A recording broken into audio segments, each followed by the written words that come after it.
Right, so okay, फिर started शुरू करें। हम जो है ना इसके ऊपर बात शुरू करते हैं दोबारा से।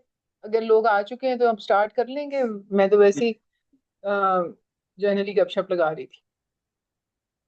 तो जी जी, जी स्टार्ट करें। हम बात करेंगे राइटिंग स्किल के ऊपर। ये चीज़ें सारी प्रेजेंटेशन अंग्रेजी में बनी है, लेकिन एक्सप्लेन मेरी कोशिश होगी कि मैं मोस्टली इसको उर्दू में एक्सप्लेन करूँ। अब यहाँ पे कुछ चीज़ें आप देखे लिखे हुए देख रहे हैं कि जब भी कोई राइटिंग का काम शुरू किया जाता है उसका एक खास प्रोसेस है जिसको फॉलो किया जाता है। ठीक है, इसलिए हम पहले राइटिंग प्रोसेस को डिस्कस करेंगे। वो बड़ा ब्रीफली मैं आपको एक्सप्लेन करती हुई जाऊंगी कि वो कैसे किया जाता है। आई एम श्योर आप लोगों में से बहुत से लोगों को पता भी होगा उसके बारे में। फिर हमने देखना है कि ऑथर का पर्पस होता है जब वो बैठता है लिखने के लिए। तो दुनिया में कहीं पर भी कोई भी राइटिंग हो रही है उसके पीछे कोई मकसद है जिसको लोग लेके चलते हैं। तो हमें क्लियरली पता होना चाहिए कि ऑथर का क्या क्या पर्पस हो सकता है, और इवन आपका भी जो आप लिखेंगे उसके पीछे एक होता है। जैसे आपके कहते हैं ना कि एक इंटरमीडिएट होता है और एक अल्टीमेट पर्पस होता है। तो वो जो अल्टीमेट पर्पस है वो तो आप कह लें कि जी हमने सोर्स कोड के लिए लिखना है, लेकिन कुछ चीजें जो हैं वो आप अपने लिए लिखते हैं। फॉर एग्जाम्पल मैंने ईआई की क्लासेस ज्वाइन की। मुझे वो कह रहे हैं ना कि जी लिखें आर्टिकल, तो मैं ये सोच रही थी कि मैं लर्निंग कर क्यों रही हूँ, मैं इस पर लिखती हूँ। ठीक है, am I reading, why am I, what am I doing and why am I doing so इसके ऊपर लिखें। तो ये चीजें सोचना कि लोग क्या सोच के पेन और कॉपी पकड़ते हैं और यहाँ बैठते हैं और टाइपिंग शुरू करते हैं, उसके पीछे कोई मकसद होता है। वो हम देखेंगे कितने किस्मों के होते हैं। फिर कुछ भी लिखने से पहले कुछ चीजें प्री राइटिंग टेक्निक्स और उसकी स्ट्रैटेजीज का हमें पता होना चाहिए। ये बहुत जरूरी है। ये मैंने खासी डिटेल इसके अंदर ऐड की है। अम, अगर मतलब फॉरगिव मी अगर हम इसको पूरा ना कर पाए तो हम एक और कोई क्लास स्केड्यूल कर लेंगे, कोई ऐसी सेशन स्केड्यूल कर लेंगे।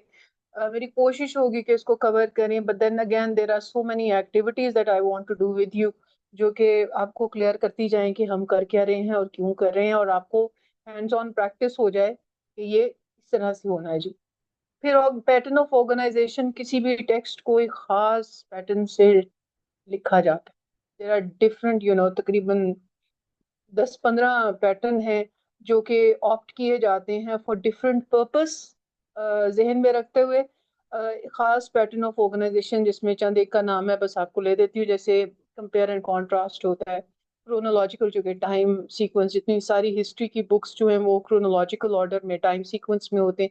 इस तरह स्पेस ऑर्डर में भी चीजें लिखी जाती हैं। जैसे अगर आपको कोई कहते हैं कि अपना कमरा डिस्क्राइब करो, तो अपने कमरे की डिस्क्रिप्शन के अंदर आप स्पेस ऑर्डर डिस्क्राइब करते हैं कि किधर चीज कौन सी चीज किधर पड़ी है। अब राइटर जब लिखते हैं तो वो बताते हैं ना, जब किसी नॉवेल्स के अंदर आप पढ़ते हैं तो वो कमरे के दरवाजे पे खड़े होके तो कमरे को डिस्क्राइब करना शुरू। So we need to know के पॉइंट ऑफ रेफरेंसेस क्या होते हैं। ठीक है, फिर इस तरह ऑथर का एक खास स्टाइल होता है। आई एम श्योर आप लोगों को पता होगा कि वर्ड स्टाइल का क्या मतलब है। अगले दिन आई थिंक कबीर ने या किसी ने ये बताया भी था कि स्टाइल होता है जिसमें बहुत टॉप लेवल के अम्ब्रेला टर्म जो इसके लिए इस्तेमाल किया जाता है कि फॉर्मल स्टाइल है और इनफॉर्मल स्टाइल है। लेकिन इसकी और भी बहुत ज्यादा डिटेल है, वो हम आज डिस्कस कर लेंगे। और फिर आगे पैराग्राफ राइटिंग है जिसकी अपने कोई टेक्निकल चीजें बहुत ज्यादा हैं। वो कुछ लोगों ने मेरी पिछले मतलब बहुत ही हमने इसको कह लें कि इनफॉर्मल तरीके से हमने इसके ऊपर डिस्कशन की थी अगले दिन क्लास में। उसके बाद ये वाली क्लास आज स्केड्यूल की गई है, तो वो इसको भी हम देखते हुए जाते हैं। स्टार्ट बिस्मिल्लाह। अच्छा जी, एक मिनट। राइटिंग प्रोसेस जो है, ये क्या हो गया, ऐसा क्यों हो गया? ओके, सो पहली चीज जिसके ऊपर हमने डिस्कस करना है वो है राइटिंग प्रोसेस। राइटिंग प्रोसेस के लिए मैंने सिर्फ ये एक आपको स्लाइड दिखानी है कि इसके प्रोसेसेस देखेंगे। पहले प्री राइटिंग की जाती है, पर्पस सेट करने के बाद प्री राइटिंग की जाती है। उसके अंदर कुछ टेक्निक्स यूज की जाती हैं, वो हम बहुत डिटेल में आगे चल के पढ़ेंगे। अ, उसमें पर्पस, टॉपिक, ऑडियंस, ये सब चीज़ें जो है ना वो सिलेक्टेड होती हैं कि आप किस ऑडियंस के लिए लिख रहे हैं। फॉर एग्जांपल जो कुछ राइटर्स होते हैं वो छोटे बच्चों की किताबें लिखते हैं, स्टोरी बुक्स लिखते हैं। तो उनका उन्होंने उन एक एज जो आपकी होती है उसके अप्रोप्रिएट आपने कंटेंट लिखना होता है। उसमें सिर्फ लैंग्वेज की डिफिकल्टी नहीं देखी जाती, बल्कि साइकोलॉजिकल फैक्टर्स भी देखे जाते हैं कि कुछ कॉन्सेप्ट्स जो है बच्चों की कॉग्निटिव एबिलिटी उतनी डेवलप नहीं हुई भी, तो बहुत डिफिकल्ट या कंट्रोवर्शियल टॉपिक्स उनकी चीज़ों में ऐड नहीं किए जाते। सो प्री राइटिंग के अंदर वो चीज़ें आती हैं। फिर ड्राफ्टिंग के अंदर आप एक ओवरऑल बैठ के आउटलाइन बनाते हैं, और चंद सवालात अपने आप से पूछते हैं, और आप चाहते हैं कि जानना कि जी ये सवाल, क्या मैं इस सवाल का जवाब ढूंढ रही हूँ या मैंने ऑडियंस को इस सवाल का जवाब देना है। सो वो जनरली आप अपने जितने आइडियाज होते हैं, ये भी आगे डिटेल आएगी, मैं आपको बताती जाऊंगी इसके बारे में भी। लेकिन ये ड्राफ्ट करना, एक्सप्लोर न्यू आइडियाज, आप रिसर्च करते हैं, आपके अपने दिमाग, पहले तो आप अपने आप दिमाग को एग्जॉस्ट करते हैं कि जो चीज़ें आपको उस टॉपिक के बारे में पता है वो आप लिख लेते हैं। उसके बाद आप उसके ऊपर रिसर्च करनी शुरू करते हैं। फिर जो भी ये चीज़ें आपने लिखा है उसका एक रफ ड्राफ्ट बनाते हैं, एक रफ आप लिखते हैं, और फिर then you sleep over it. Sleeping over it means कि आप थोड़ी देर के लिए उसको छोड़ देते हैं, फिर आप उसको रिवाइज करना शुरू करते हैं, आप अपने पेयर रिव्यू लेते हैं, लोगों से पूछते हैं, रिविजन करते हैं। उसके बाद आप उसकी आपको कुछ फीडबैक्स मिलते हैं कि इसमें ये ठीक कर लो, इसमें ये चीज़ गलत है। फिर आप उसकी एडिटिंग करते हैं, और फिर उसके करेक्शंस के लिए एडिटिंग के अंदर ना सिर्फ ग्रामर की करेक्शंस होती है, बास कॉन्सेप्ट्स की करेक्शन भी होती है। फिर आप उसके जब ये फाइनल से फिर आप एक फाइनल ड्राफ्ट भी लिखते हैं। चाहिए वो, हाँ यहाँ पे एडिट नहीं है, फाइनल ड्राफ्ट लिखा जाता है उसके बाद, और वो जो है वो फिर आप पब्लिश करने के लिए भेज देते हैं। सो ये पूरा प्रोसेस होता है, और ये एक साइक्लिक प्रोसेस है, ये कई दफा रिपीट होता रहता है। ये नहीं कि अगर आपको लगा है कि नहीं नहीं ये तो सही नहीं है, अभी दोबारा से शुरू करो, फिर दोबारा शुरू करते हैं आपको उसको। जो चीजें राइटिंग स्किल के अंदर बहुत इंपॉर्टेंट है, starting from the authors purpose. Authors purpose जो है बहुत जानना जरूरी है कि आप किस मकसद के लिए ऑथर ने लिखा है, चाहे आप किसी का लिखा हुआ पढ़ रहे हैं या आप खुद बैठ के लिख रहे हैं। दोनों सूरतों में राइटर का पर्पस जानना बहुत जरूरी होता है।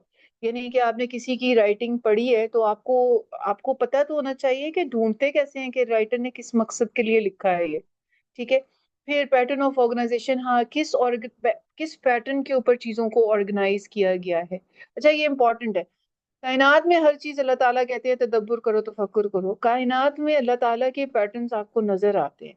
हमारी जिंदगी में बहुत सारे पैटर्न्स हैं। हमारा दिमाग बाय डिफॉल्ट डिजाइंड है पैटर्न्स के ऊपर चलने पे। तो हम हर चीज में पैटर्न ढूंढते हैं, और हम भी पैटर्न्स पे ही चल रहे होते हैं। सो पैटर्न ऑफ ऑर्गेनाइजेशन अगर आप आइडेंटिफाई करना, पहले तो आपको पता हो कि ये होता क्या है, और दूसरा ये है कि इसको आइडेंटिफाई कैसे करते हैं, और फिर ये कि खुद पैटर्न को कैसे यूज करना है when you sit down to write yourself. फिर ऑथर का स्टाइल आ गया, पैराग्राफ राइटिंग हम देखेंगे। इसके बाद यहाँ तक हमारा तो स्टॉप हो जाएगा, लेकिन आगे देखें ऐसे राइटिंग भी होती है।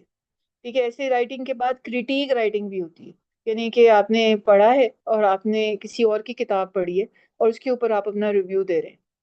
ठीक है, और उसमें अप्रिशिएट भी कर रहे हैं, आप क्रिटिसाइज भी कर रहे हैं, और क्रिटिसाइज करते हुए साथ में उसको इम्प्रूव करने की सजेशंस भी दे रहे हैं। पर्पस ऑफ द ऑथर जो है जी, वो है हमारा कि जर्नली स्पीकिंग तीन तरह के पर्पस होते हैं। एक है इन्फॉर्म करना, आप फैक्ट्स एंड फिगर्स के साथ बात करते हुए चीज़ों को, लोगों को सिर्फ इंफॉर्मेशन दे रहे होते हैं। आपके जितना आपके टेक्स्ट बुक्स होती हैं, जितना साइंस का कंटेंट होता है, वो सारी इंफॉर्मेशन बेस्ड चीज़ें होती हैं।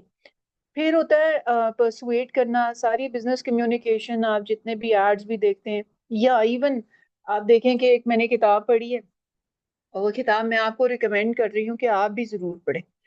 तो वो मैं आपको परसुएट करूंगी, जितनी आर्ग्यूमेंटेटिव राइटिंग है, जो कि आप जो हमारी जो सीटी के स्टूडेंट्स हैं, वो बहुत जरूरी है उनके लिए अंडरस्टैंड करना कि हम आर्ग्यूमेंटेशन करते हैं ना, हम आर्ग्यूमेंट्स को वेरीफाई भी करते हैं। वो सब परसुएसिव राइटिंग होती है कि राइटर हमेशा अपना एक आर्ग्यूमेंट देता है, फिर उसके साथ जो है ना कोई सपोर्टिंग डिटेल्स देकर उसके इसका एक क्लेम होता है, और फिर वो आर्ग्यूमेंट्स देता है उसको सपोर्ट करने के लिए। तो ये इसको परसुएसिव राइटिंग है, because you are actually convincing people to you are convincing people कि जो आप सोच रही है और जो आप कह रहे हैं वो सही है। तो कन्विंस करना जो होता है वो बेसिकली परसुएट करना होता है। बाकी जितने भी आपने पोइट्री पढ़ दी, यहाँ आपने कोई ड्रामे या स्टोरीज या नॉवेल्स पढ़े हैं, वो सब एंटरटेनमेंट में है। शेक्सपियर ने जितने भी ड्रामे लिखे हैं, बेशक वो कॉमेडीज हैं या ट्रेजेडीज है, दोनों, वो उसने कॉलेज यूनिवर्सिटीज में पढ़ाने के लिए नहीं लिखे थे, वो बेसिकली एंटरटेनमेंट के लिए लिखे गए थे। सो यहाँ पे एक हमारी, I'm sorry, someone wants to say something. Alright, so यहाँ पे हम एक थोड़ी सी एक्सरसाइज कर लेते हैं जी। ये आपके सामने ना 14 सेंटेंसेस लिखे हैं। अपने तय इनको पढ़ के ना, तो जरा मुझे आपने ये बताना है कि इनमें इनका क्या पर्पस है, इन जुमलों का। ये आप देखें, एक पोस्टर बना हुआ है कम्युनिटी वॉकथॉन का, ठीक है, तो फॉर चैरिटी। तो ये पोस्टर का मकसद क्या है राइटर के बनाने का? इन्फॉर्म करना। Okay, good. अच्छा चलिए, ये आप कर लें, फिर मैं आपके साथ इसका डिस्कशन करती हूँ। You have like 2 minutes. अगली स्लाइड में आंसर्स भी लिखे हुए है, नजर आ रहे आपको दिख रहा है? हैं। सबको जी। दिख रहा है क्या? जी। ना करो अहमद, ये कैसे हैं? हो सकता? आप इसका आप इसका डिस्प्ले मोड आपका व्यू, आई डिफरेंट। थिंक, हाँ। चलो, अब कुछ नहीं हो सकता। चले, खैर, हम फिर इसको डिस्कस कर लें। डिस्प्ले चेंज करें ना तो Ahmad, this is when a person is not IT expert, तो इस तरह की बोंगियां होती हैं। चलो, हाँ कोई जी, बात मसला नहीं। खैर। एनीवेज, ये है appointment card for a dentist. जो कार्ड आप देखते हैं अपॉइंटमेंट का डेंटिस्ट का, वो भी इंफॉर्मेशन के लिए होता है। Any advertisement that you see is basically persuasion, ठीक है। ये कभी कभी उसका मतलब इंफॉर्मेशन भी होता है, लेकिन ज्यादातर परसुएट करना होता है। सारे किस्मों के एडवर्टाइजमेंट, कोई भी एड है, वो सब। A book report, it can be information and it can be persuasion. दोनों सूरतों में दोनों राइटर के मकसद हो सकते हैं कि एक बुक नहीं लिख, हम बुक के ऊपर बात नहीं कर रहे। बुक के ऊपर किसी ने उस बुक को पढ़ा है, उसके ऊपर रिपोर्ट लिखी है कि ये बुक कैसी है, उसके ऊपर क्रिटिक की है। वो क्रिटिक क्या है, वो इन्फॉर्म भी कर रही है कि ये किताब कैसी है, और वो बाज़ दफा राइटर आपको रिकमेंड करते हैं कि बड़ी अच्छी किताब है, आप भी पढ़िएगा। सो वो परसुएट भी कर रहे होते हैं। इसी तरह स्टोरी जो होती है, कोई भी any story as entertainment, jokes entertainment है। Email telling a friend that you are going to be late is information, ठीक है। इंस्ट्रक्शन बुकलेट, जो मैनुअल होता है बाइसिकल को असेंबल करने का, इंफॉर्मेशन है। स्टेप बाय स्टेप रेसिपी जो है, वो भी इंफॉर्मेशन है। और half price ad on in Walmart, कोई भी ऐड होगा वो परसुएशन होगा। क्रॉसवर्ड पजल एंटरटेनमेंट है, शॉर्ट स्टोरी एंटरटेनमेंट है। Direction for taking medication is again information, और इंसाइक्लोपीडिया इज ऑल्सो इंफॉर्मेशन। यार, ये इसको कैसे मैं बंद करूं? मुझे सिर्फ इधर तक दिखाना है, आगे नहीं आप जो दिखाना। है वो ये कर लें कि आपके पास स्क्रीन कौन सी शो हो रही है? एक ही स्क्रीन है, दो स्क्रीन आ रही एक ही है, मेरे पास है? दो आ रही हैं अभी, वो प्रेजेंटेशन मोड चल रहा है। नेक्स्ट स्लाइड भी नजर आ रही है मुझे। हाँ, तो वही हमें नजर है, जो आपको नजर आ रहा है ना वो हमें नजर आ अच्छा, सही, चले। तो ये हमारे पास इसकी आ रहा है। गई। आप अच्छा, इसमें कोई अगर सवाल हो तो ऑथर्स पर्पस के हवाले से पूछ लें जी। नहीं, प्रिटी सिंपल है। इजी था ना, बस इट वाज सिंपल इजी, ठीक है। हाँ। लेकिन जब आप भी लिखने के लिए बैठे हैं, तो सोच लें कि आप किस मकसद के लिए बैठे हैं। जी। Alright, pre writing techniques and strategies. सबसे पहले हम प्री राइटिंग को देख लेते हैं। जनरली हमने ये चीजें देखनी है, ठीक है। प्री राइटिंग के अंदर बहुत सारी चीजें हैं। ये गोला गंडा मैंने बनाया है, आप रंग रंग बिरंगा सा, आप इसको देखें पहले। इसको फिर हम अगली वाली स्लाइड पे देखते हैं कि सबसे पहली बात जो आती है, choosing the topic to write on and narrow your topic. Narrow time क्या होता है? वो चीज, चूजिंग का टॉपिक टू राइट ऑन। पहले तो ये है कि सब्जेक्ट हम कोई अपने इंटरेस्ट का चूज करते हैं उसके ऊपर लिखने के लिए, ठीक है। और वो ऐसा सब्जेक्ट होना चाहिए जिसके जिसके ऊपर लिखने के लिए जो हमारे पास डेटा है वो इनफ हो, ताकि उसके सपोर्टिंग डिटेल्स के अंदर हम कोई बहस कर सके। तो हमें ये पता होना चाहिए कि वो जो जो भी चीज़ हम लिखने जा रहे हैं, वो इस काबिल है, इतना उसके अंदर कंटेंट मौजूद है कि उसके ऊपर लोग अग्री और डिसएग्री कर सकते हैं। देखिए, हम फैक्चुअल बातों के ऊपर बात करते हैं तो आमतौर पे लोग कहते हैं हाँ जी, सूरज मशरिक से निकलता है, मगरिब में गुरूब होता है। तो ये एक फैक्चुअल बात है, तो इस पे कोई आपसे बहस ही नहीं करेगा, कोई आपसे डिसएग्री नहीं करेगा। सो ये चीजें इंपॉर्टेंट है। नैरो डाउन करने का मतलब क्या होता है कि देखिए, कई सब्जेक्ट ऐसे होते हैं जो कि बहुत ही बड़े सब्जेक्ट्स होते हैं, और उनके ऊपर रिसर्च करना, उनको हैंडल करना, उनको लिखना आसान नहीं होता। फिर हम नैरो डाउन करने, फॉर एग्जांपल स्पोर्ट्स, आप कहें जी मैंने स्पोर्ट्स पे लिखना है, लेकिन स्पोर्ट्स तो इतनी किस्मों के हैं, जैसे क्रिकेट भी है, बैडमिंटन भी है, टेबल टेनिस भी है, मतलब what not, so many of them, but you have to narrow it down, choose one, एक उठाएं। जैसे क्रिकेट हम ले लेते हैं, फिर क्रिकेट भी जनाब पूरी दुनिया में कहाँ कहाँ खेला जाता है और कई सालों से खेला जा रहा है, फिर और नैरो डाउन करें पाकिस्तान में, फिर आप कहेंगे जी पाकिस्तान में भी इतने साल हो गए, पाकिस्तान में क्रिकेट शुरू से खेला जा रहा है, फिर आप और नैरो डाउन करके उसको पिछले 5 साल की बात करते हैं। इस तरह टॉपिक को नैरो डाउन करना होता है ताकि आप उस हद तक पहुंच जाएं कि आप उसको आसानी से हैंडल कर सके, उसके ऊपर रिसर्च कर सकें, उसके ऊपर कमेंट्री कर सकें। That's the first thing, choosing the topic. The second thing that we're going to talk about is determining your audience. Determining your audience, purpose, tone, point of view, and tense. अच्छा, जब हम कोई चीज लिखने के लिए बैठते हैं तो सबसे पहले जो चीज मैंने पीछे भी आपसे जिक्र किया था कि अपने ऑडियंस को डिटर्मिन करना बहुत जरूरी है। कोई भी प्रेजेंटेशन हम दे रहे होते हैं तो हम ये देखते हैं, जैसे मैं आपकी प्रेजेंटेशन अभी ये जो बना रही थी, तो मैं सोच रही थी कि ये तो बड़े इंटेलेक्चुअल किस्म के लोग हैं, यूनिवर्सिटी के स्टूडेंट्स को तो हम किसी तरीके से भी उतार लेते हैं, यहाँ तो जरा चैलेंज होगा काफी, तो इसलिए अपने ऑडियंस के मुताबिक चीजों को अरेंज किया है, रीअरेंज किया है। डिटर्मिनिंग योर ऑडियंस मीन्स कि आप लोगों का मेंटल कैलिबर भी देखते हैं, ठीक है। दूसरा, आप कॉम्पोजिशन ऑफ द ऑडियंस भी देखते हैं, फिर आप एज ग्रुप भी देखते हैं। कॉम्पोजिशन ऑफ द ऑडियंस के अंदर क्या आता है कि क्या सिर्फ मेल है या फीमेल भी है, ठीक है, कौन से ग्रुप के हैं, क्या क्या टीनेजर्स भी हैं, बिल्कुल छोटे बच्चे भी हैं, या सारे अडल्ट्स हैं। सो डिटर्मिनिंग योर ऑडियंस के अंदर ये चीजें भी आ जाती हैं। और क्या आप जब जिनको प्रेजेंटेशन देने जा रहे हो या जिनसे के लिए आप लिखने जा रहे हो, क्या वो एक्सपर्ट तो नहीं है अपने काम में।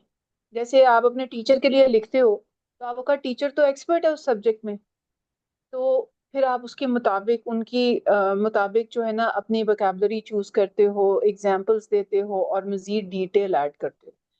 पर्पस हमने पीछे बताया, इन्फॉर्म, परसुएड, एंटरटेन होता है। जो इन्फॉर्म के अंदर, जैसे आप जब इन्फॉर्म कर रहे हैं तो आप चीज़ों को एक्सप्लेन कर रहे हैं, डिस्क्राइब कर रहे हैं, या कोई टीचिंग मेथड से उसको लिख रहे हैं। परसुएड करते हुए आप कन्विंस करते हैं, आर्ग्यू करते हैं अपने पॉइंट को, और एंटरटेन करते हुए आप स्टोरी टेलिंग करते हैं, जोक्स सुनाते हैं, इंस्पायर करते हैं लोगों को। Tone is basically the tone of voice, आप अपने टोन को सेट करते हैं। यहाँ टोन का मतलब ये होता है कि राइटर जब अपना पर्पस सेट करता है ना, तो एक राइटर का उस सब्जेक्ट के बारे में जिसके लिए वो लिखने जा रहा है, उसका एक अपना अपना एक एटीट्यूड है उसके बारे में। वो पॉजिटिव हो सकता है, नेगेटिव हो सकता है, मैं बहुत मतलब इसकी बहुत सारी और भी किस्में हैं, ह्यूमरस हो सकता है, फॉर्मल हो सकता है, इनफॉर्मल, कैजुअल, ऑप्टिमिस्टिक, कुछ भी हो सकता है। तो आपने भी अपना टोन सेट करना है। आपने आपकी टोन आपके अल्फाजों से पता चल जाएगी। आपको पता है कि जो लिटरेचर के लोग लिटरेचर पढ़ते हैं, या में से भी कुछ लोग पढ़ते होंगे, वो ये देखते हैं कि उस शायर की या कोई राइटर की चॉइस ऑफ वर्ड से पता चल जाता है कि इसका अपना इसके बारे में क्या राय थी, क्या ये इसके हक में था या इसके खिलाफ था। तो वो टोन से आपको पता चलता है। सो कितना पॉजिटिव है कितना नेगेटिव है, ये आपके टोन, आपके वर्ड्स जो आपने सिलेक्ट किए हैं उससे पता चल जाएगा, क्योंकि टोन आपका बेसिकली राइटर का अपना एटीट्यूड होता है किसी भी सब्जेक्ट के जो जिस पे वो डिस्कशन कर रहा है। फिर then point of view first person, second and third, और ये प्रोनाउंस की फॉर्म में होते हैं आमतौर पे। फर्स्ट पर्सन में जैसे आप चार्ल्स डिकन को पढ़ें तो हमेशा जितनी भी उसकी स्टोरीज हैं वो आए करके लिखी हुई, ठीक है। सेकंड पर्सन यू में आ जाता है, यहाँ पे इंस्ट्रक्टिव, डायरेक्शन और इंगेजिंग चीज होती है। और थर्ड पर्सन के अंदर जैसे ही शी दे करके लिखा जाता है, वो फॉर्मल ऑब्जेक्टिविटी होती है उसके अंदर, और एकेडमिक स्टाइल होता है। और एकेडमिक स्टाइल के अंदर जब हम बात करते हैं, जैसे हम थीसिस लिखते हैं या रिसर्च पेपर्स लिखते हैं, जिनको रिसर्च आर्टिकल्स भी कहा जाता है, उसके अंदर हम पर्सनल प्रोनाउंस को डिस्करेज करते हैं इस्तेमाल करना। या नहीं कि अगर मैं ये कहूँ कि मैंने रिसर्च की, तो इसको जब हम रिसर्च करते हुए लिखेंगे तो कहेंगे the research was done by the researcher, तो मैं, आई, यू, वी, दे, ये पर्सनल प्रोनाउंस का इस्तेमाल नहीं किया जाता। फिर आ जाता है टेंस। टेंस भी जो इस्तेमाल करना होता है वो कॉन्टेक्स्ट के ऊपर डिपेंडेंट होता है कि आपने प्रेजेंट करना है, पास्ट करना है या फ्यूचर करना है। अगर जनरल बात कर रहे हैं, कोई फैक्ट्स है, एनालिसिस है या जर्नल कमेंट्री है, तो उसके अंदर आप प्रेजेंट टेंस डिस्कशन डिस्कशन करते हैं। जैसे आप कहते हैं ना, पोइट्री की समरी जब लिखी जाती है तो हम ये नहीं कहते शायर ने कहा था, हम कहते हैं शायर ने कहा या शायर कहता है। ठीक है, सो हम उसको प्रेजेंट टेंस में रखते हैं चीजों को। फिर पास्ट टेंस में कौन सी स्टोरी टेलिंग है या हिस्टोरिकल इवेंट्स है, वो जो है ना सारे पास्ट टेंस में लिखे जाते हैं। और फ्यूचर में कोई प्रिडिक्शंस हैं या कोई प्लान्स है, उनको डिस्कस किया जाता है। फिर आ जाता है focus on the central idea. ये वो चीजें हैं जो कि आप अपनी लिखने के लिए सिर्फ पेपर और पेन लेके बैठे हैं और आप ये सोच रहे हैं बैठ के कि हाँ भाई, मेरा मेरा टॉपिक क्या होना चाहिए और मेरा, मैं किस ऑडियंस के लिए लिख रहा हूँ, सब दिमाग में चल रहा है आपके। अच्छा, focus on the central idea कि आपका मेन पॉइंट क्या है जिसके ऊपर डिस्कशन करने के लिए जा रहे हैं। फॉर एग्जाम्पल, जैसे मैंने कहा था कि व्हाई एम आई लर्निंग, सो मेरा जो मेन है वो द रीजन ऑफ लर्निंग के ऊपर मैंने एक रिसर्च आर्टिकल लिखना है। What's my aim of learning, why am I learning, तो रीजंस है। सो मेन हमारा एक चीज होती है जिसको हमने याद रखना था। और इसमें चीज याद रखिएगा कि ये सेंट्रल आइडिया वो होता है जो which you want the reader to remember when they stop reading. जब वो पूरा पढ़ चुके हैं तो उनको वो चीज जो है ना, दे टेक अवे होम, वो घर लेके जाएं वो मैसेज।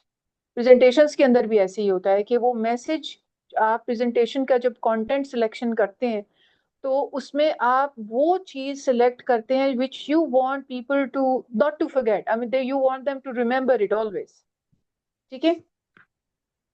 फिर आ जाता है explore your topic, brainstorm, generate ideas. इसके अंदर वो सारी रिसर्च की चीजें आ जाती हैं कि आप 5Ws 1H इस्तेमाल करें, सवाल पूछें, एक्सप्लोर करें। पहले तो अपने माइंड को एक्टिवेट करें और अपने माइंड से जो जो चीजें आपको समझ आती हैं वो लिखें। उसके बाद जो चीजें आपने लिख ली हैं उनकी कॉन्फर्मेशन भी रिक्वायर्ड होती है, वो कंफर्म करेंगे जब आप उसके ऊपर मजीद ब्रेनस्टॉर्मिंग और आप जो है वो रिसर्च करेंगे, ताकि आपको मजीद बात चीजें हम लोग सोचते हैं, हम समझते हैं कि we are the first one who is thinking about it.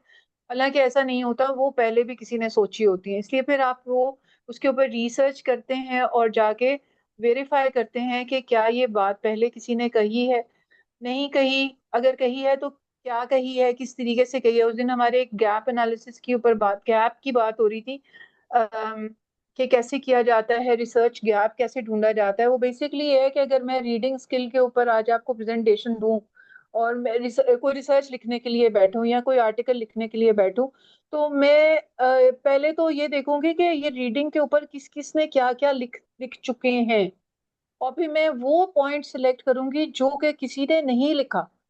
क्योंकि research is a question not answered before.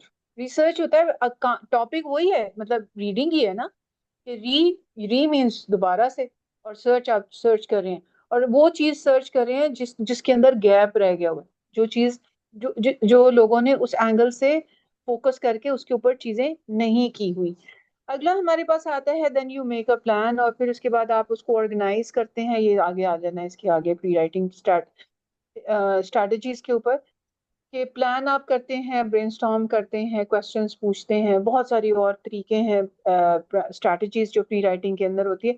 जब ये चीजें आपकी सारी डिटर्मिन हो जाती हैं, उसके बाद आप प्री राइटिंग स्ट्रैटेजीज के ऊपर आते हैं। चलिए, हमारे पास प्री राइटिंग स्ट्रैटेजी जो आती है वो सबसे पहले आती है ब्रेनस्टॉर्म करना। ब्रेनस्टॉर्म करने में क्या होता है बेसिकली, ये वैसे हमारी सारी है, मैंने सारी इकट्ठी एक दफा तो आपको दिखा दी है शायद। ये ब्रेनस्टॉर्मिंग के अंदर पहला, आप ना बुलेट्स में अपने जो भी पॉइंट्स हैं उनको लिखते जाते हैं। ठीक है, आगे मैं एग्जांपल्स भी आपको साथ दूंगी इसकी। और बुलेट्स में लिखते जाते हैं, जो चीजें आपके दिमाग में आ रही हैं अपना हाथ नहीं रोकते और लिखते जाते हैं, और आप स्पेलिंग ग्रामर किसी का के ऊपर फोकस नहीं करते।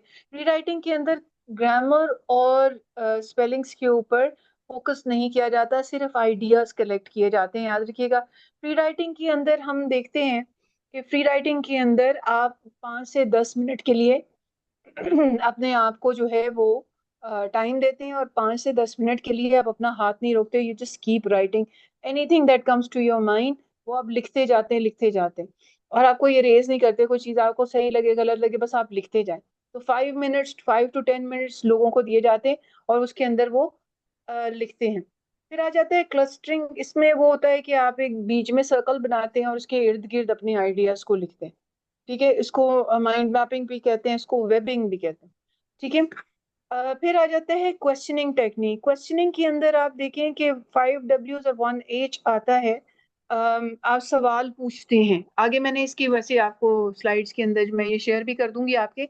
मैंने ये सवाल लिखे भी हुए हैं कि ये सवाल क्या क्या होते हैं जो पूछे जा सकते हैं रिसर्च करते हुए। मतलब हर बंदे का अपना स्टाइल है करने का। मेरा क्वेश्चनिंग स्टाइल है। whenever I sit down to write something, तो मैं सबसे पहले तो सवाल लिखती हूँ अपने लिए। मुझे क्या किन सवालों का जवाब देना है, आई राइट दैट डाउन।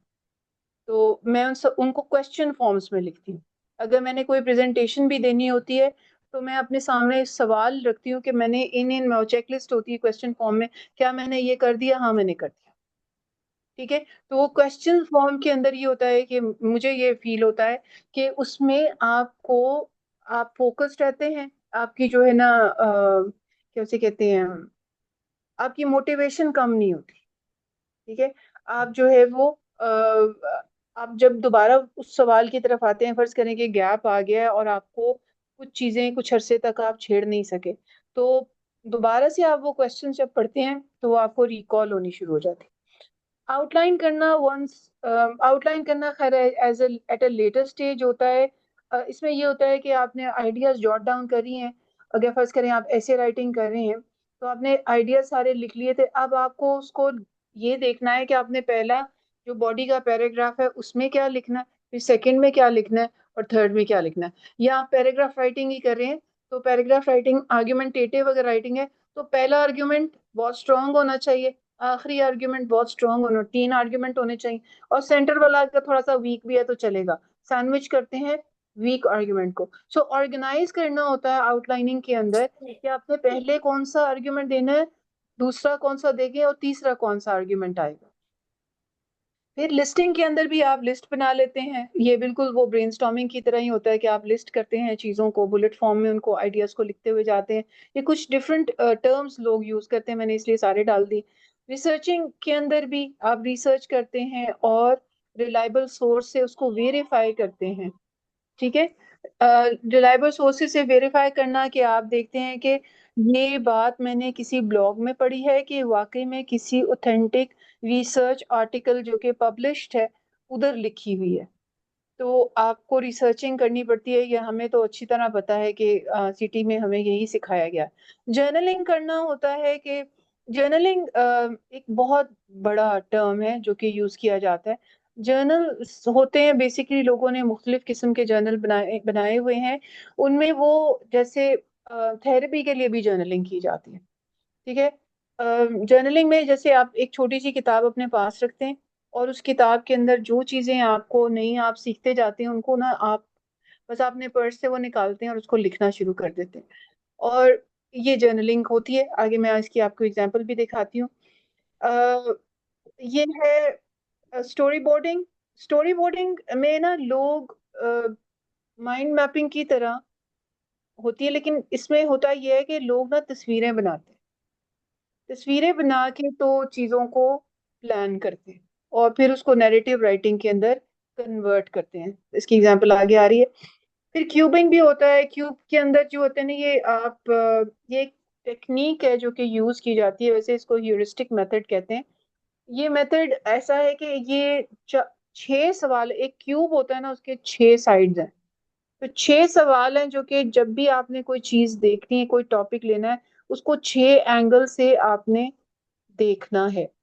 जैसे आपने डिस्क्राइब करना है, कंपेयर करना है, उसको एसोसिएट करना है किसी और चीज के साथ, उसकी एनालिसिस करने, उसको अप्लाई करना है, उसके फॉर या अगेंस्ट आपने लिखना है। नीचे एग्जांपल भी आपको दी हुई है।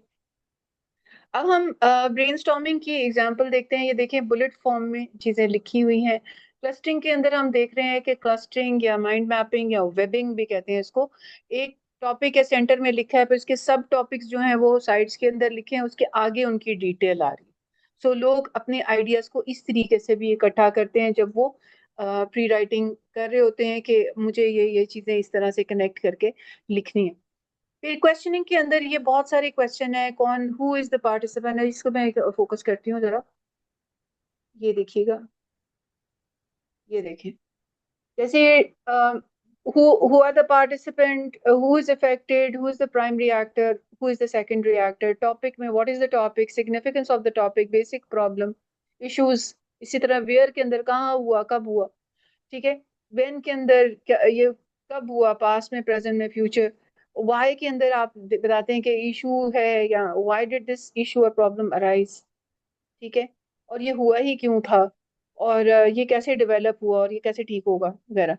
और फिर कैसे करना है, जैसे हाउ का है, हाउ इज द इशू और problem significant, how can it be address, and how does it effect. तो ये किसी भी टॉपिक को आप चूज करते हैं लिखने के लिए, तो उसके अंदर इन सवालों के जवाब जो है वो अपने लिए जरूर रखिए। इसके साथ ये देखिए, मैं एक दफा क्लोजली आपको ये भी दिखाई देती हूँ। स्कूल का आपको सामने नजर आ रहा है कि फ्रेंड्स के बारे में 2 पॉइंट्स लिखे हैं, क्लासेस के बारे में इतने सारे पॉइंट्स आ रहे हैं, फिर लंच के बारे में कितनी चीजें आ गई, फिर एक्स्ट्रा करिकुलर एक्टिविटी, होमवर्क वगैरह, ये सारी चीजें आई। फिर दोबारा से इसके ऊपर देख लें, ब्रेनस्टॉर्मिंग के अंदर हमने बुलेट फॉर्म में चीजें लिखी हैं। So choose the way you like. आप अब मैपिंग के अंदर आ जाता है। अच्छा, अब मैपिंग के अंदर क्या होता है कि हम मैपिंग में ये ऑर्डर ऑफ सिग्निफिकेंस का देता है, यानी चीजों को उसकी इम्पोर्टेंस के ऑर्डर के ऊपर चीजों को डिस्कस किया जाता है। सो वेबिंग में और मैपिंग में मेन फर्क ये ऑर्डर ऑफ इम्पोर्टेंस के अंदर होता है। यहाँ पे वो स्कूल यूनिफॉर्म के ऊपर कि वो बंदा कह रहा है कि जी ये नहीं होना चाहिए, वो बहुत एक्सपेंसिव है, और फिर आगे उसने 3 टॉपिक सब टॉपिक्स लिखे हैं, और उसके आगे उसको और इसको फ्लो चार्ट के अंदर लिखा है। सो वेबिंग में और मैपिंग में मेन फर्क है कि यहाँ पे ऑर्डर ऑफ इम्पोर्टेंस होता है। इसकी अगली वाली स्लाइड पे हम देखते हैं कि हमारी है क्या स्टोरी इसमें बोर्ड। इसमें ये चारों एक साथ देखने होते हैं हमें, या मतलब इसमें से कोई भी चूज कर सकते हैं? You choose one that you like. आप अपने लिए अपने हिसाब से, मैं जैसे आपसे कह रही थी ना, मैं क्वेश्चनिंग टेक्निक प्रेफर करती हूँ। Whenever I sit down to write something, तो मैं ना सवाल पूछती हूँ और मैं सवाल लिखती हूँ कि अच्छा फिर ये क्या था, फिर ये क्या है, मुझे ये भी नहीं पता, मैंने ये लिख, मैं वो सवालों की फॉर्म में लिखती हूँ। ओके। ठीक है, I write everything in a form of a question so that I can look for the answer. ठीक है। सो बाद लोग प्रेफर करते हैं स्टोरी बोर्डिंग। ठीक है, ये ना स्टोरी बोर्ड है। अब ये आप गेस करें कि कहानी क्या होगी। गेस कर सकते हैं आप ये कहानी क्या होगी? हेल्प भेजी है, हेल्प का लेटर लिख के दिया गया, पानी में छोड़ दिया गया, फिर लोगों को मिल गया वो।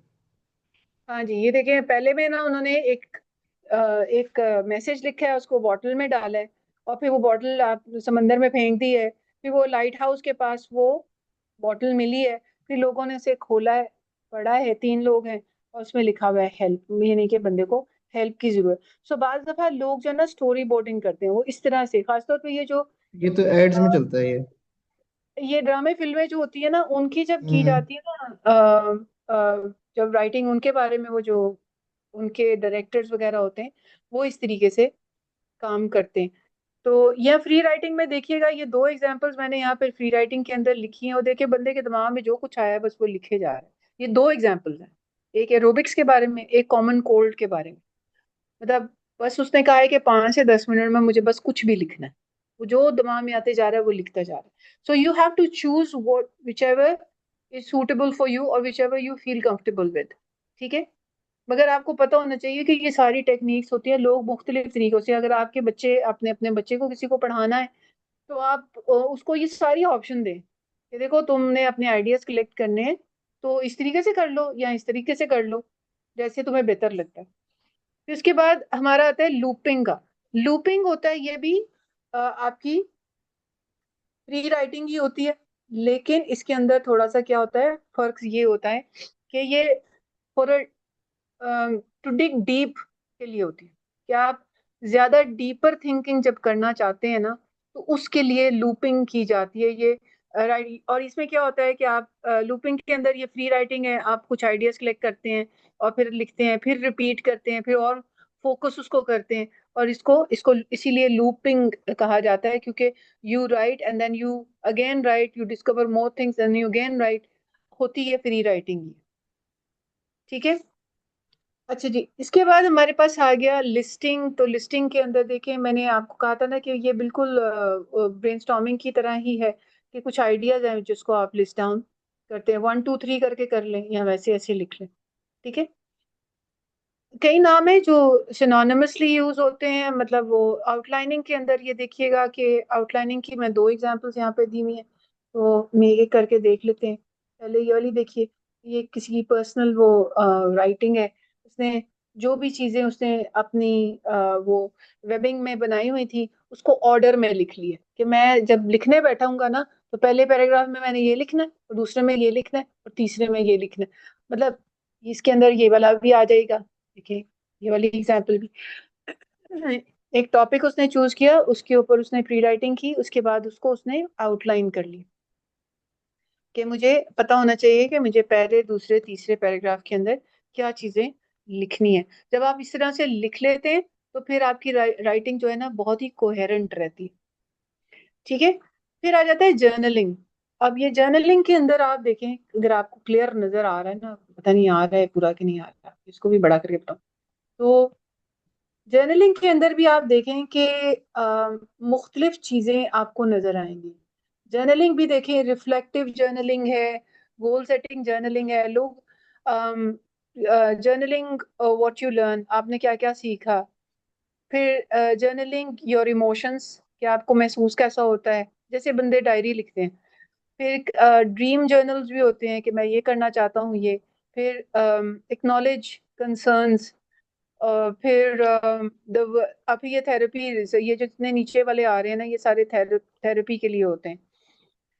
व्हाट वर्स्ट कुड हैपन, मतलब बुरा, सबसे बुरा क्या हो सकता है। Gratitude learning. फिर काउंट योर ब्लेसिंग्स, ये तो डिप्रेशन के लोगों को कहा जाता है ना कि अपनी 5 ब्लेसिंग्स लिखा करें रोजाना। फिर स्क्रिप्ट लिखा जाता है। इस तरह से ये जर्नलिंग के डिफरेंट तरीके होते हैं, जिस तरीके से लोग अपनी डायरी लिखते हैं। और आमतौर पे जो नई चीज उन्होंने सीखी होती है, डिपेंड करता है कि आपका पर्पस क्या है। अपने आप से क्वेश्चन पूछना भी, what matters me the most. देखिए, मेरा ये स्टाइल है लिखने का चीजों का। ठीक है। सो ये रिफ्लेक्टिव जर्नलिंग मीन्स के जो भी चीज आपने पढ़ी है, सीखी है, उस पर रिफ्लेक्ट करें। जैसे कोई, मैं नॉवल पढ़ती हूँ, तो नॉवल पढ़ के उसके बाद मैं बैठ के सोचती हूँ कि मैंने क्या सीखा, व्हाट डिड आई लर्न। ठीक है। जैसे एक बड़ी मजे की एग्जांपल है, कि मैंने राजा गिद्ध पढ़ा, बड़ा मशहूर नॉवल, मानो कुत्सिया का। पढ़ के तो मतलब मेरी रिफ्लेक्शन में कोई वो इतना अच्छा नॉवल नहीं था। Am I audible? यस। जी। ओके। सो अब अगला जो हम पढ़ेंगे ना जी, ये वो method of pre writing technique है, जो कि अगर आपने अपना टॉपिक सिलेक्ट कर लिया है, उसके बाद ये मेथड जो है ना, आपको मजीद डिग डीप करने में हेल्प करेगा। उसमें जर्नलिस्टिक क्वेश्चंस है, वो खैर पीछे हम डिस्कस कर चुके हैं, इसलिए मैं दोबारा नहीं बताऊंगी। क्यूबिंग को थोड़ा सा ज्यादा डिटेल में देख लेते हैं। इसको ह्यूरिस्टिक मेथड कहते हैं। सो ये अफेक्ट करेगा only when you have selected your topic. अब कैसे होता है जी, जर्नलिस्टिक है, क्यूबिंग है, टेक्निमिक्स है, एरिस्टोटल कॉमन टॉपिक्स है, और ड्रामेटिज्म है। देखते हैं पहला क्यूबिंग के अंदर, क्यूब है जी 4 साइडों के ऊपर, 6 साइड्स हैं, 6 साइड्स के ऊपर डिफरेंट क्वेश्चंस हैं। तो जो भी टॉपिक आप चूज कर रहे हैं लिखने के लिए, उसके साथ आप अपने वो पूछेंगे अपने आप से कि ये मैं क्यों कर रहा हूँ, मैं इसको ऐसे कर दूँ, आपको क्लियरली नजर आना चाहिए। ठीक है। ये क्या है, what does it look, feel like और इंक्लूड्स, इसका क्या कलर, साइज, टेक्सचर है, या मतलब देखिए ना, हम तो जर्नल बात कर रहे हैं। अब हमें जो सोर्स कोड ने लिखने के लिए दिया, उसमें ये चीजें कवर नहीं होती, लेकिन हम कहेंगे कि हाँ जी, हम क्या लिखने जा रहे हैं, और उसके क्या स्पेशल फीचर्स हैं, और क्या ये वर्थ नोटिसिंग है कि नहीं। फिर आप कंपेयर करते हैं उसी चीज को दूसरी चीजों से, हाउ इज इट सिमिलर और कॉन्ट्रास्ट और डिफरेंट फ्रॉम अदर थिंग्स। फिर इसको एसोसिएट करते हैं, इसका कनेक्शन बनाते हैं दूसरी चीजों के साथ, कि इसका उससे क्या ताल्लुक है। ठीक है। और फिर एनालिसिस करते हैं। अब आप अगर अपना कोई भी टॉपिक बैठ के लिखने जा रहे हैं, आप सोचें कि जब आप ये सामने अपने रखेंगे तो आपके पास कितना मवाद इकट्ठा होगा, कितनी चीजें आपके सामने खुल के आएंगी कि मैंने इसकी इस एंगल को इग्नोर कर दिया। आप इनमें से कोई एक एक टेक्निक को यूज करेंगे, फिर एनालाइज करेंगे उसको, छोटे छोटे हिस्सों में आप तोड़ेंगे, और फिर हाउ डज इट वर्क, फिर देखेंगे, फिर इसके कंपोनेंट्स है क्या क्या, और वो आपस में कंपोनेंट्स कनेक्टेड कैसे हैं, और इसकी सिग्निफिकेंस क्या है। ठीक है। फिर इसके साथ ही आगे एग्जांपल भी दी हुई है बाय द वे, इसी उसके में ना आगे एग्जांपल भी। आर्ग्यू फॉर अगेंस्ट, जाहिर है कि आप उसको प्रोज एंड कॉन्स आप बताते हैं, उसके एडवांटेजेस डिसएडवांटेजेस बताते हैं, आप बताते हैं कि व्हाट चेंजेस और इम्प्रूवमेंट शुड बी मेड, और फिर इसको अप्लाई कैसे करना है, इसको यूज कैसे करना है, how is it used in real life and how can you do what can you do with it. अच्छा, ये हमें क्यों इस्तेमाल करना जरूरी है, why cubing is important and why should you use it, because it forces you to think beyond the obvious and it helps discover fresh angles for essays, debates and creative writing, and then it generates plenty of raw material for outline and draft। कुछ चीजें आप जब आप research करने बैठेंगे ना तो आप कहेंगे कि यार ये तो इसको तो मुझे अलग से देखना चाहिए, ये तो मैं इसके ऊपर एक पूरा मैं एक और आर्टिकल लिख सकती। ठीक है, यहाँ पे ये कोई आपके सामने एग्जांपल आ गई है, ये देखिए क्यूबिंग के अंदर जो हमने एग्जांपल दिया है वो स्मार्टफोन्स की दी हुई है। इसको डिस्क्राइब करना, इसको कंपेयर करना लैपटॉप या पुराने जो हमारे जो फोन्स थे, फिर इसको एसोशिएट करना, अ, मतलब सोशल मीडिया उसको एसोशिएट करना दूसरी चीज़ों के साथ, दूसरी टेक्नोलॉजी के साथ और टेक्नोलॉजी एडिक्शन के साथ, फिर इसके एनालिसिस करना कि इसको अप्लाई कैसे करना है, ये सही है कि गलत है, फिर ये चीजें अप्लाई करना अगेन, लर्निंग, ऑनलाइन लर्निंग जितनी भी है उसके साथ ये आप कर सकते हैं। ठीक है जी। ये था cubing technique of pre writing, मगर ये है कि once you have selected your topic only then you can use it. फिर आता है टेक्मिमिक्स। इसके अंदर क्या चीजें हैं जी, देख लेते हैं हम। टेक्मिमिक्स के अंदर क्या होता है, ये बेसिकली लिंग्विस्टिक थ्योरी है, और उस थ्योरी के अंदर जो है ना comes from linguistic theory, but in writing it's simplified into strategies way you can examine your topic as number one उसके पार्टिकल, वेव और फील्ड। अब ये पार्टिकल के हैं, look at the topic as a thing in itself, topic को एक चीज समझे और उसको कहें ये क्या है, मतलब ये क्या है, व्हाट इज इट। ठीक है। वेव क्या है, look at the topic as something that changes over time, उस टॉपिक को देखें कि ये टाइम के साथ कैसे चेंज होता रहा है। ठीक है, और इसकी प्रोसेस क्या था। फिर उसको फील्ड इसके अंदर किसको कहा जाता है टेक्नोमिक्स में, look at the topic as part of a larger context, जैसे हमें कहा जाता है ना कि जी इसको बड़े उसके ऊपर देखें, तो उसको लार्जर कॉन्टेक्स्ट में आप भी देखें, it's relationship and its association with other things. ये तीन जो है, this three-part view forces you to see the topic in different dimensions which help generate richer ideas। अच्छा, इसको भी हम देख लेते हैं जी कि ये इस्तेमाल करने से क्या फायदा होता है, क्यों इस्तेमाल करना चाहिए। encourages you to see beyond the obvious again, help you generate different perspective and angles, again useful for research papers वगैरह, and prevent one-sided writing or exploring topic as an object, process and context। ठीक है। सो यानी कि आपको ये biased writing से बचा लेता है, अनबाइस्ड राइटिंग आपकी रहती है, क्योंकि आपने हर एंगल को कवर किया हुआ। ये जो है ना मुझे रेलिवेंट लगा, मैंने इसलिए इसको ऐड कर लिया। एग्जाम्पल यहाँ पे हमारी आती है ऑनलाइन एजुकेशन की। पहले तो पार्टी को आप एजुकेशन सिस्टम को बताते हैं, अब वो एजुकेशन सिस्टम अब जो है ना जूम और जैसे अभी भी हम भी ले रहे हैं पोर्टल्स के ऊपर हो रही है, क्लास गूगल क्लासरूम्स वगैरह। अब ये क्या चेंज आया है जी, क्लासिकल जो हमारे तरीके थे जो उससे ये चेंज हो गया है। कोविड-19 में ये वाले टूल्स ज्यादा इस्तेमाल हुए तो हमें ये भी पता चल गया, और ये रिलेशन इसका क्या, online education connects with traditional education, work place training वगैरह, ये सारी चीजें आ जाती। तो आप के सामने एक एग्जाम्पल भी आ गई। अच्छा, इससे अगला जो हम बात करेंगे वो है एरिस्टोटल्स कॉमन टॉपिक्स। अच्छा, ये एरिस्टोटल जो अरस्तु साहब थे ना, ये भी कहते थे कि जी अगर आपको इन चीजों का पता चल गया ना, तो फिर आपके सामने बहुत सारी चीजें खुल जाती हैं once you know this. So Aristotle believed that if you visit these mental places, you can always find something to say about any subject. किसी चीज के बारे में बात करने के लिए आपके पास मौत मौजूद हो, अगर आप इन चीजों को देख लेते हैं। पहले तो डिफाइन करें। डिफाइन के अंदर वो कहता है डिक्शनरी डेफिनेशन दे। अच्छा, डिक्शनरी डेफिनेशन क्यों जरूरी है? क्योंकि डिक्शनरी डेफिनेशन जो होती है ना, वो डेनोटेटिव डेफिनेशन होती है, लिटरल डेफिनेशन होती है, और वो बाइस्ड नहीं होती, न्यूट्रल होती है। वो किसी कल्चरल इन्फ्लुएंस के जरिए, किसी कॉन्टेक्स्ट के इन्फ्लुएंस पे नहीं की जाती। ठीक है, जैसे हम सौतन को हमने पीछे भी दफा डिस्कस किया था। तो सौतन जो है, सेकंड वुमन, नहीं सौतन नहीं कहते इसको, हम कहते हैं जहेज। जहेज a gift given to a woman on her wedding. अब ये इतनी न्यूट्रल सी, लेकिन हमारे कल्चर में जहेज को लानत भी कहा जाता है। सो डिक्शनरी डेफिनेशन इसलिए इंपॉर्टेंट है कि उसकी डिक्शनरी डेफिनेशन देखो जो कि अनबाइस्ड होगी, न्यूट्रल होगी। How can it be defined और डिस्क्राइब्ड इन अदर वर्ड्स? ठीक है, ये कॉनोटेशन आ गई आपकी। What other words mean approximately the same? यानी इसके synonyms आप ढूंढ सकते हैं कोई? अगर हैं तो बताएं। ठीक है, what are some concrete examples of the topic?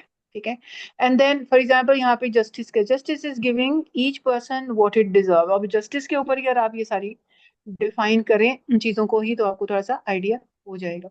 Compare करना, अब ये जस्टिस हमने उठाया है ना टॉपिक, इसी को ही आगे डिस्कस होता हुआ जाए।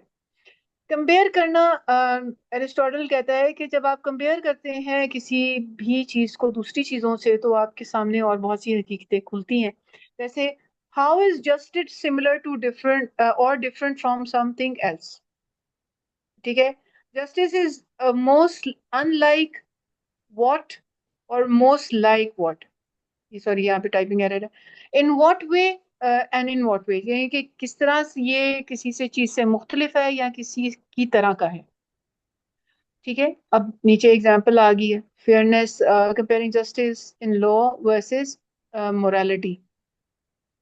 रिलेशनशिप के साथ अगर आप जस्टिस को कंपेयर कर दें, तो उसका कॉज एंड इफेक्ट होता है। What are the causes, what is the purpose of justice, what comes before and after justice, what results from it.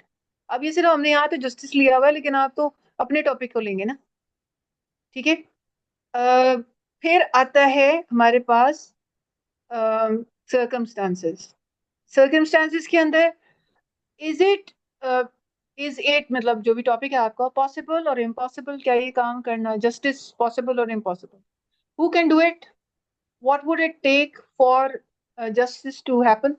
ठीक है, and how has it happened in the past and could happen in future, and what could prevent justice from happening? You know, justice may not be possible in a corrupt system।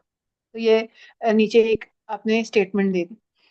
फिर उसके बाद testimony जो होती है experts की होती है। देखिए, एरिस्टोटल की एक थ्योरी भी है जिसको रेट्रिक थ्योरी कहा जाता है, जिसमें वो लोगोस एथोस पैथोस, वो आमतौर पे जब हम पैराग्राफ राइटिंग करवाते हैं ना, पर्सुएसिव राइटिंग, आर्ग्यूमेंटेटिव, उसमें पढ़ाते हैं, पूरी थ्योरी भी पढ़ाते हैं कि लोगोस क्या होता है। वो कहता है कि जी अगर आपने अपनी बात को लोगों को कन्विंस करने वाला बनाना है ना, कि लोग कायल हो जाएं आपकी बात पे, उसके एंड के ऊपर एक तो ये है कि लॉजिकल बात करें। ठीक है, लॉजिकल बात करें, एक्सपर्ट का ओपिनियन जरूर ऐड करें। कि लोग जो कहते हैं अच्छा फलां बंदे ने भी कहा है, फलां डॉक्टर है, वो हार्ट स्पेशलिस्ट है, उसने भी इसकी रिकमेंडेशन दी है। तो आप इश्तिहारों में देखते हैं ना कि उन्होंने वो जो चीज डाली होती। एक्सपर्ट अथॉरिटीज और credible sources say about it, क्या कहते हैं लोग। फिर इसके स्टेटिस्टिक्स क्या हैं जी, और do I remember anything I read about it in books और मैगजीन्स, और क्या मैंने टेलीविजन या न्यूज़ के ऊपर इसके बारे में सुना है। तो ये तमाम इनके बारे में चीजें आती हैं। अच्छा, अब ये वाला क्यों यूज करना अच्छा होगा? अगेन एक्सपेंड योर थिंकिंग है। आर्गुमेंटेटिव, पर्सुएसिव और एक्सपोजिटरी राइटिंग के अंदर ये काम होता है। एक्सपोजिटरी राइटिंग आमतौर पे जो होती है, ये फैक्चुअल बातों के ऊपर डिस्कशन करती है, आपको फैक्ट्स एंड स्टेटिस्टिकल डेटा वगैरह के ऊपर देकर आप से बात कर रही होती। They help you see different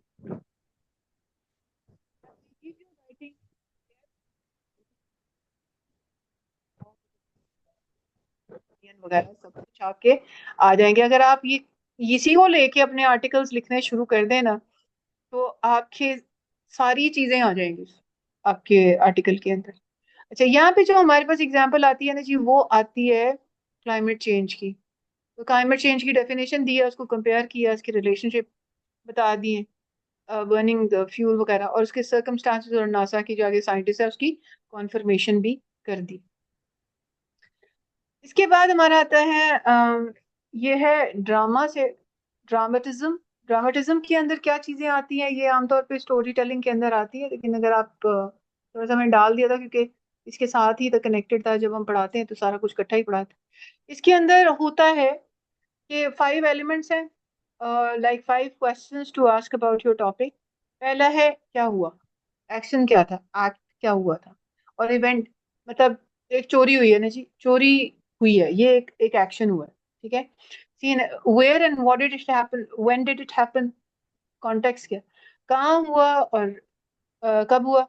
फिर कौन इन्वॉल्व था इसके अंदर, कौन सी एजेंसी थी, how did it happen, means, tools and methods इसके अंदर बताए जाते हैं। Purpose and why did it happen, क्या मोटिव था, रीजंस क्या थी। एंड समथिंग लाइक 6 में अंदर आता है एटीट्यूड, द स्टैंस और the tone of the agent. Agent का यानी कि जो इन्वॉल्व था उसका अपना एटीट्यूड कैसा था। इसका फायदा क्या होता है जी, एनालिसिस करना किसी कॉम्प्लेक्स सिचुएशन को आसान हो जाता है, ठीक है। यानी ये ना सिचुएशन है ना, ये देखिए ड्रामे श्रामे भी तो बेसिकली सिचुएशन बेस्ड चल रहे होते हैं ना, तो किसी कॉम्प्लेक्स सिचुएशन को एनालाइज करना इजी हो जाएगा। आप एक ही चीज को मल्टीपल एंगल से देख रहे होते हैं, नैरेटिव एनालिसिस एंड आर्गुमेंटेटिव तरीके से। फिर आपके अनकवर होते हैं क्या कि मोटिव्स क्या है राइटर के, अगर आप किसी और की राइटिंग पढ़ें, कॉन्फ्लिक्ट क्या है इसके अंदर, और रिलेशनशिप बिहाइंड द एक्शंस क्या, ठीक है। और ये ऐसे राइटिंग के अंदर देखें, केस स्टडीज, पर्सुएसिव राइटिंग के अंदर और स्टोरी टेलिंग के अंदर ये बहुत ज्यादा यूज होता है। तो heavy and the pattern of organization, यहाँ पे हमारे पास जो एग्जांपल आई है ना जी, वो आती है सोशल मीडिया एडिक्शन के।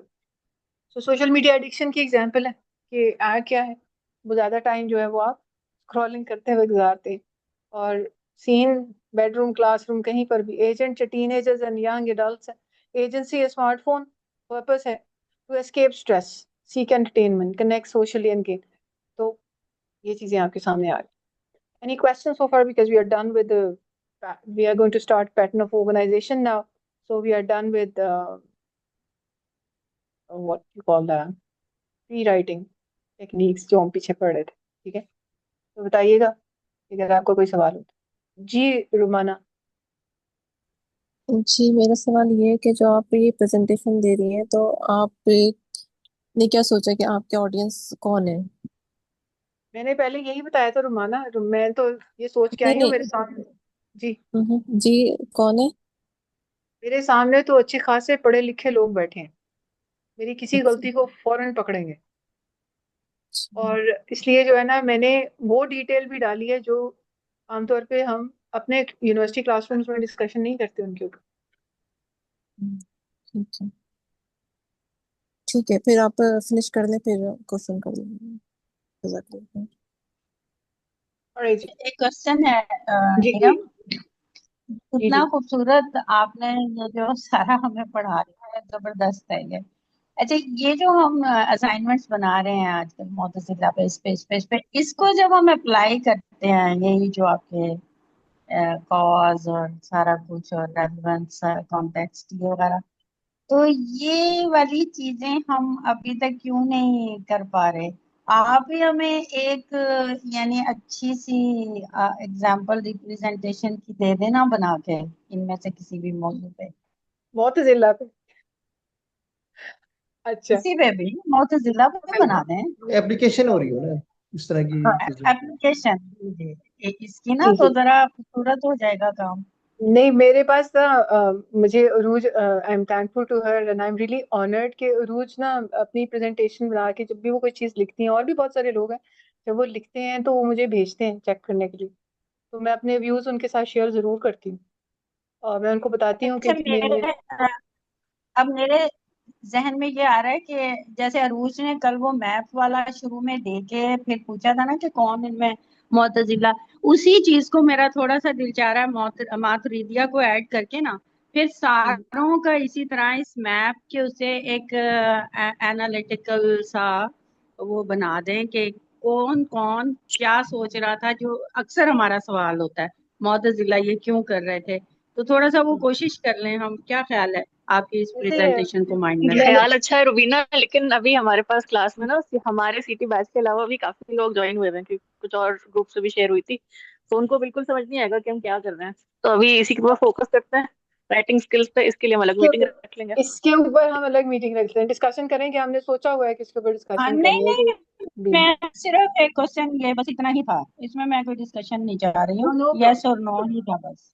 आई एम ऑनर्ड आप इस तरह के सवाल पूछे, अच्छी बात है, लेकिन वो ये है कि हमारा जो इस वक्त ऑडियंस है ना, वो रेलिवेंट नहीं रहती उनके लिए चीज़। ठीक है, इंशाल्लाह इन सवालों के ऊपर डिस्कशन रहेंगे। हमारा तो आपस में ताल्लुक है इंशाल्लाह। अच्छा जी, अब हम अगला जो टॉपिक डिस्कस करने लगे हैं उसका नाम है pattern of organization. Very important thing to discuss कि हमने किस पैटर्न के ऊपर चीज़ों को लेके चलना है। अच्छा, अब ये पैटर्न है जी, मैं इसको थोड़ा बड़ा कर देती हूँ। शुरू का पोर्शन आप देख लें। अपने आप से सवाल पूछना है, look for the organisation clues. ये क्यों जरूरी है जी? Why why is it that we have patterns? Patterns इसलिए इंपॉर्टेंट है कि जी हमारा दिमाग चलता ही पैटर्न के ऊपर। अगर आप इसकी पूरी हिस्ट्री, कभी आपने वो डिस्क्रीट मेंटल रूटीन का एक दफा मैंने जिक्र किया था, हमारे दिमाग जो है हम उसको खुद पैटर्न देते हैं। हम अपनी जो सोचें होती है रोजमर्रा से, देखें, जैसे मैं एक छोटी सी मिसाल देती हूँ आपको। तमाम अच्छाई और बुराई आपकी सोच से शुरू होती है। ठीक है, वो जो सोच है ना आपकी, उस सोच को आपने पॉजिटिव रखा हुआ है कि नेगेटिव रखा हुआ है, ये। और फिर जैसे हम कहते हैं ना, एक विशियस साइकिल होता है। वो विशियस साइकिल जो है ना, वो बेसिकली आपका थॉट पैटर्न है। देखिए, हर अच्छाई या बुराई आपके थॉट से शुरू होती है, एग्जीक्यूशन बाद में होती है, सारी चीजें पहले दिमाग में होती है। और वो एक आपका पैटर्न है माइंड का, जिसके ऊपर आपने उसको डाला हुआ। ये पैटर्न क्या हमेशा रहते हैं? नहीं जी, पैटर्न टूट भी जाते हैं, हम खुद तोड़ते हैं। ठीक है, उन पैटर्न्स को तोड़ने के भी तरीके होते हैं, वो खैर एक साइकोलॉजी की क्लास है।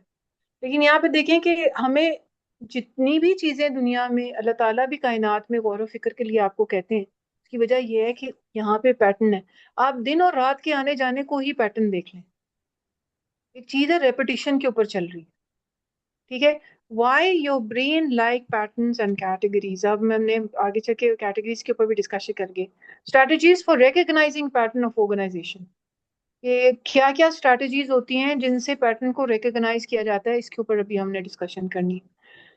ठीक है, अ, इसके अंदर बहुत ज्यादा डिटेल, अलग क्लास चाहिए पैटर्न ऑफ ऑर्गेनाइजेशन के ऊपर, बहुत ज्यादा डिटेल है। लेकिन मैं यहाँ पे थोड़ा थोड़ा आपको टच करके वो बताती जाऊंगी। अगर आप चाहेंगे तो मैं वो भी आपके सामने रख दूंगी, कोई मसला नहीं है। कॉमन पैटर्न्स जो हैं वो है लिस्टिंग का है, एनालाइजिंग है, कॉज एंड इफेक्ट है, कंपेयर है, डेफिनेशन है, सीक्वेंस है, मिक्स पैटर्न्स है। और ये क्यों जरूरी होता है? कि आपकी कॉम्प्रिहेंशन आसान होती है। जो लिख रहे हैं, जिस स्केल ये लिख रहे हैं, उसको अंडरस्टैंड करना आसान होगा। और आप खुद लिख रहे हैं तो आप फोकस्ड रहेंगे कि आपने कॉज एंड इफेक्ट वाला चूज किया है पैटर्न, या आप डेफिनेशन बेस्ड कर रहे हैं, या आप किसी के कंपैरिजन और उसका सिमिलैरिटीज एंड कॉन्ट्रास्ट बता रहे हैं, या बाज दफा एक पैराग्राफ के अंदर राइटर ने दो तीन पैटर्न यानी मिक्स पैटर्न पैराग्राफ भी दिए होते हैं। इसके ऊपर बहुत सारी एक्सरसाइजेज हैं। आई वुड अप्रिशिएट कि अगर आप इसकी एक अलग से क्लास रखवा लें, क्योंकि आपको ना बड़े अच्छे से समझ में आएगा कि ये है क्या। अभी मैं सिर्फ टच करूंगी इसको। पैटर्न ऑफ ऑर्गेनाइजेशन के अंदर हम जो चीज बात करेंगे वो है, पहला है क्रोनोलॉजिकल टाइम सीक्वेंस। आपकी तमाम हिस्ट्री क्रोनोलॉजिकल ऑर्डर में चल रही होती है। पहले इसको हम कर लेते हैं जी। फिर अगला है जी कंपेयर एंड कॉन्ट्रास्ट, फिर cause and effect, problem and solution, definition and example, process, description, narrative writing और क्लासिफिकेशन है, लिस्ट ऑफ आइटम्स भी होता है, ऑर्डर ऑफ इम्पोर्टेंस भी आता है पैटर्न में, स्पेशल ऑर्डर भी आ जाता है, समराइज करना भी आता है, और जनरलाइजेशन एंड एग्जाम्पल्स भी आ जाता है। थोड़ी थोड़ा बताती जाती हूँ आपको इसके ऊपर। यहाँ से शुरू करते हैं। क्रोनोलॉजिकल ऑर्डर टाइम ऑर्डर है, आपकी हिस्ट्री की किताबें क्रोनोलॉजिकल ऑर्डर में लिखी जाती है। When it comes to time sequence, तो याद रखिए कि टाइम सीक्वेंस सिर्फ ये नहीं होता फ्रॉम पास्ट टू प्रेजेंट, ठीक है, फ्रॉम प्रेजेंट टू पास्ट भी होता है। कहानियों में आप, फिल्मों में, ड्रामों में देखते हैं कि जो है ना, वो जो भी कैरेक्टर है वो अपने पास्ट के बारे में सोच रहा है, ठीक है। सो ये नहीं कि वो करंट सिचुएशन से पास्ट में जा रहा है, करंट टाइम से पास्ट की तरफ जा रहा है।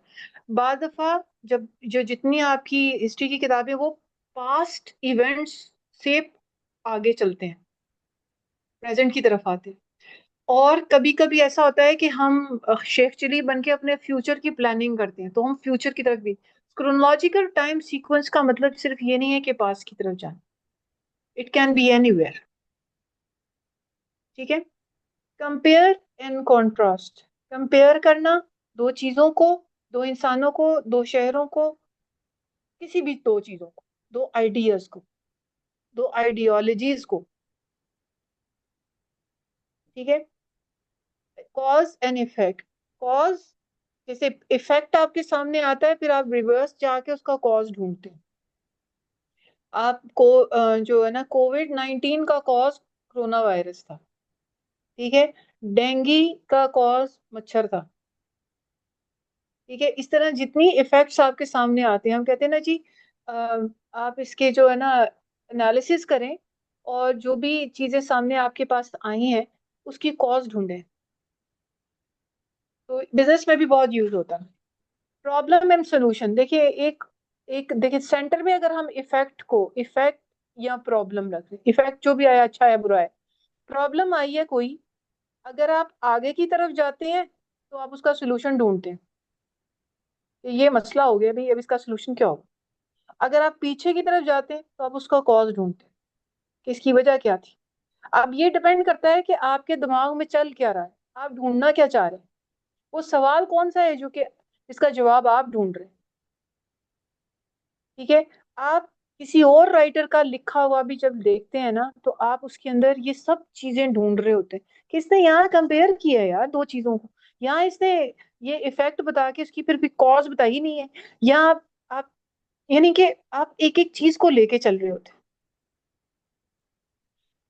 इसके अलावा डेफिनेशन, देखिए अब जितनी आपकी जो फिकह की किताबें हैं, फिकी बुक्स में आपको हर चीज को डिफाइन करके बताया जाता है, डेफिनेशन दी जाती है और फिर एग्जांपल्स भी दी जाती है, ठीक है। अब हम साइंस की किताबों के अंदर डेफिनेशंस बहुत ज्यादा, सही है। प्रोसेस, जो राइटिंग होती है ना, प्रोसेस राइटिंग होती है जो कि प्रोसीजर्स बताता है। जैसे साइंस के जितने भी स्टूडेंट्स अगर यहाँ पे बैठे हैं, तो आपको पता है कि हम केमिस्ट्री, फिजिक्स, केमिस्ट्री लैब में होते थे, तो हमें वो टीचर जो भी करवा रही होती थी वो कहती थी चलो इसका अपना लिखो कि तुमने कैसे किया। अच्छा, कुकिंग आप करते हैं, वो भी प्रोसेस है, वो पहले ये करना है जी, फिर ये करना है, स्टेप 1, स्टेप 2, स्टेप 3 करते हैं, वो आप जाते हैं। अच्छा, तो ये प्रोसेस होता है। डिस्क्रिप्टिव पैटर्न क्या होता है, डिस्क्रिप्शन जो होती है वो बहुत किस्मों की होती है, ठीक है। अब फर्ज करें कि पर्सनालिटी डिस्क्रिप्शन आ गई आपके साथ, कायदे आजम की आ गई, तो आप उस क्या करेंगे जी, डिस्क्रिप्शन का पैटर्न के अंदर आप देखेंगे कि राइटर ने क्या किया होगा, या आप खुद पढ़ भी रहे हैं ना जब, या आप खुद भी लिखने बैठेंगे, नबी पाक सल्लल्लाहु अलैहि वसल्लम की सीरा आप लिखने बैठे, तो आप डिस्क्रिप्शन के अंदर फिजिकल फीचर्स, ठीक है, उसकी बिल्ट, उसकी गेट, कलर, आईज का, ये सब कुछ, कोई भी कैरेक्टर है उसकी ये सारी चीजें आप बताती है, उसके फिजिकल फीचर्स हैं। उसके बाद आप उसकी जो है ना, कहते हैं फिजिकल फीचर्स होते हैं, फिर उसके इंटेलेक्चुअल फीचर्स होते हैं कि भाई वो किस किस्म का है, किस किस्म का इंसान है, जल्दी चीजों को अंडरस्टैंड करता है, क्विक इन लर्निंग है, वगैरह। तीसरा आता है मोरालिटी, ठीक है। मोरालिटी जो होती है वो होता है कि भाई मॉरली किस किस्म का बंदा है, काइंड हार्टेड है, और रिलीजियस है, या जैसा भी। हैबिचुअल एट्रीब्यूट्स भी होते हैं, ये फीचर्स नहीं है, बहरहाल एट्रीब्यूट्स है, मैं गलत बोल रही थी, एट्रीब्यूट्स है सारे। हैबिचुअल एट्रीब्यूट्स यानी ये रोजाना की मतलब रोजमर्रा इसके कामकाज, मतलब क्या होते हैं, सुबह उठ के नहाता है रोज के नहीं नहाता, दांत रोज ब्रश करता है, हैबिचुअली क्या करता है, ठीक है। इसी ये इस किस्म के तमाम एट्रीब्यूट्स मिला के आपकी पर्सनालिटी डिस्क्रिप्शन बनती है। आप जब भी किसी स्टूडेंट को, अपने बच्चों को पढ़ाने के लिए भी जाएं, तो उनको भी किसी भी पर्सनालिटी डिस्क्रिप्शन का डाटा लगवाने को बताएं, कि उसको टेक्निक सिखाएं कि देखो ये चीजें बस याद रखनी है। ये आई 100% एग्री जब सर कहते हैं ना हर चीज at the end of the day mathematics है, that is very true, because language is mathematics, language is also mathematics. मैंने आपको 4-6 चीजें बतानी है, बाकी कहानी आपने खुद डाली, इसमें ये भी लिख देना, इसके ये भी लिख देना, ये भी लिख देना, ये भी लिख देना, इतनी मैंने आपको 4-6 चीजें पॉइंट्स हाथ पे गिनवा दिए, उसके बाद आपके लिए लिखना कौन सा मुश्किल हो जाना। अच्छा, अब ये था डिस्क्रिप्शन पर्सनालिटी का। जब हम किसी चीज की डिस्क्रिप्शन देते हैं ना, anything, any item, your cell phone, your television, anything, chair, तो उसके अंदर दो चीजें होती है, एक होती है क्वांटिटी और दूसरी होती है क्वालिटी। पहले तो आप बताते हैं कि चीजें हैं कितनी, नंबर कितना है, फिर उसकी क्वालिटी बताते हैं, जैसे उसका साइज, कलर कैसा है, ठीक है, उसकी ड्यूरेबिलिटी बताते हैं। इस तरह के तमाम जो एट्रीब्यूट्स होते हैं वो ये इस तरह की यानी आइटम्स की डिस्क्रिप्शन के अंदर आ जाए। इस तरह प्रोसेस की डिस्क्रिप्शन भी होती है। डिस्क्रिप्टिव राइटिंग आपको ज्यादातर नजर आएगी, नैरेटिव और डिस्क्रिप्टिव ये मिक्स हुई होती है। नैरेटिव तो कहानी है ना, नैरेटिव के ऊपर भी आ रहे हैं अभी, ठीक है। इसी तरह description of a space order, space order भी आगे आ रहा है, लेकिन स्पेस ऑर्डर को मैं यहाँ पे डिस्क्रिप्शन के अंदर बता दूं। आपको कोई कहता है कि जी अपना कमरा डिस्क्राइब करो, डिस्क्राइब योर बेडरूम, तो आप देखिए जब भी राइटर को भी किसी स्पेस को डिस्क्राइब करता है ना, तो वो कमरे को कर रहा है खासतौर, तो याद रखिएगा कोई एंट्रेंस के दरवाजे पे खड़े होकर कर रहा है, अदरवाइज रीडर को कभी समझ नहीं आएगी, कभी समझ नहीं आएगी, क्योंकि वो उसको अंडरस्टैंड नहीं कर पाएगा कि किधर कौन सी चीज पड़ी है, ठीक है। तो जब वो दरवाजे के पास खड़े हो कहता है ना, to my right and to my left, to my in front of me, beside the window which is on my left, मतलब एक मेरा स्टडी टेबल है, या सीधे हाथ की तरफ मेरा ये पड़ा है। ये डिस्क्रिप्शन देने के बाद वो एनवायरनमेंट डिस्क्राइब कर, कि वो कितना डार्क है, ग्लूमी है, वेल लिटेड है, डिस्क्राइब कर। अगर आप ग्राउंड में खड़े हैं उसकी डिस्क्रिप्शन दे रहे हैं, तो वहां पर भी आपको एक पॉइंट ऑफ रेफरेंस लेना पड़ता है। मैं अपने यूनिवर्सिटी इंग्लिश डिपार्टमेंट के गेट पर खड़ी थी, और मेरे सामने एक बड़ा सा गार्डन है, अब ये मैंने दरवाजा एक रेफरेंस दे दिया है, ठीक है। सो आप उधर से डिस्क्रिप्शन देना शुरू करते हैं। सो ये होता है डिस्क्रिप्टिव राइटिंग। डिस्क्रिप्टिव राइटिंग में इस तरह डिस्क्रिप्शन होती है, इसके अंदर बहुत डिटेल है, मैं उतनी डिटेल में नहीं जा रही, मुझसे हल्का हल्का आपको बता दी। नैरेटिव राइटिंग जी, नैरेटिव राइटिंग आमतौर पे कहते हैं कहानियां लिखना, which is true, but not only. अब कहानियां लिखना भी दो तरह की है, एक होता है फिक्शन, नॉन फिक्शन। फिक्शन जो होती है वो होती है स्टोरीज, नॉन फिक्शन भी स्टोरी है। दोनों में कॉमन क्या एलिमेंट्स हैं? नॉन फिक्शन के अंदर रियल स्टोरीज, किसी की कहानी है जो कि उसकी अपनी जात आप बीतती है उसकी, ठीक है। दोनों में, इन दोनों में एलिमेंट्स कौन से कॉमन है? When it comes to story telling, तो कुछ चीजें कॉमन है, जैसे उसका प्लॉट होगा, उसके कैरेक्टर्स होंगे, उसके डायलॉग्स होंगे, उसका एक कॉन्फ्लिक्ट होगा, उस कॉन्फ्लिक्ट का रेजोल्यूशन होगा, फिर क्लाइमेक्स होगा, एंडिंग होगी, वगैरह वगैरह। हर कहानी के अंदर एक मसला होता है, और फिर एंड पे जाके उस मसले का हल भी होता है।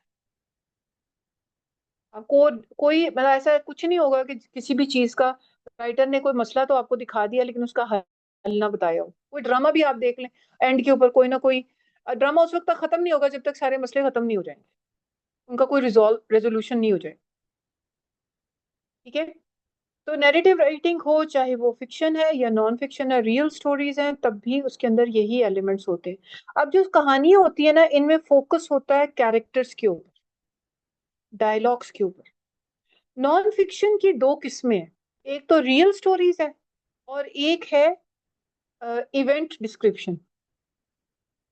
इवेंट डिस्क्रिप्शन यानी आपके यानी कॉलेज यूनिवर्सिटी के अंदर कोई स्पोर्ट्स डे हुआ है।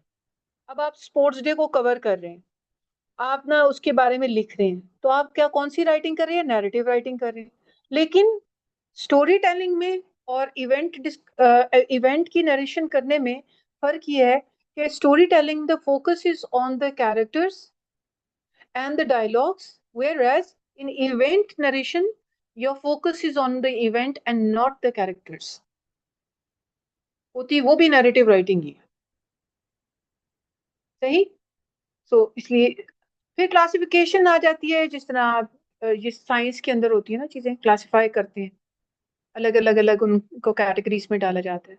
आइटम्स को लिस्ट करना, ये भी पैटर्न ऑफ ऑर्गेनाइजेशन होता है कि आप देखते हैं कि राइटर ने चीजों को अलग, ये इतनी किस्मों के एलिमेंट्स का जिक्र कर दिया, इतनी किताबों का जिक्र किया, इतनी किस्म की राइटिंग का जिक्र किया हुआ, डिफरेंट जॉनरास का जिक्र किया हुआ। ऑर्डर ऑफ इम्पोर्टेंस, हाँ जी, पीछे भी मैं आपको बता रही थी कि वो मैपिंग के अंदर ऑर्डर ऑफ इम्पोर्टेंस होता है। तो ऑर्डर ऑफ इम्पोर्टेंस क्या है जी? ऑर्डर ऑफ इम्पोर्टेंस है कि राइटर ये सोचता है कि ये बात सबसे अहम है, इसको पहले करना चाहिए। ठीक है, सो ऑर्डर ऑफ इम्पोर्टेंस आपको नजर आ जाता है। स्पेस ऑर्डर मैंने अभी आपको डिस्क्राइब कर दिया।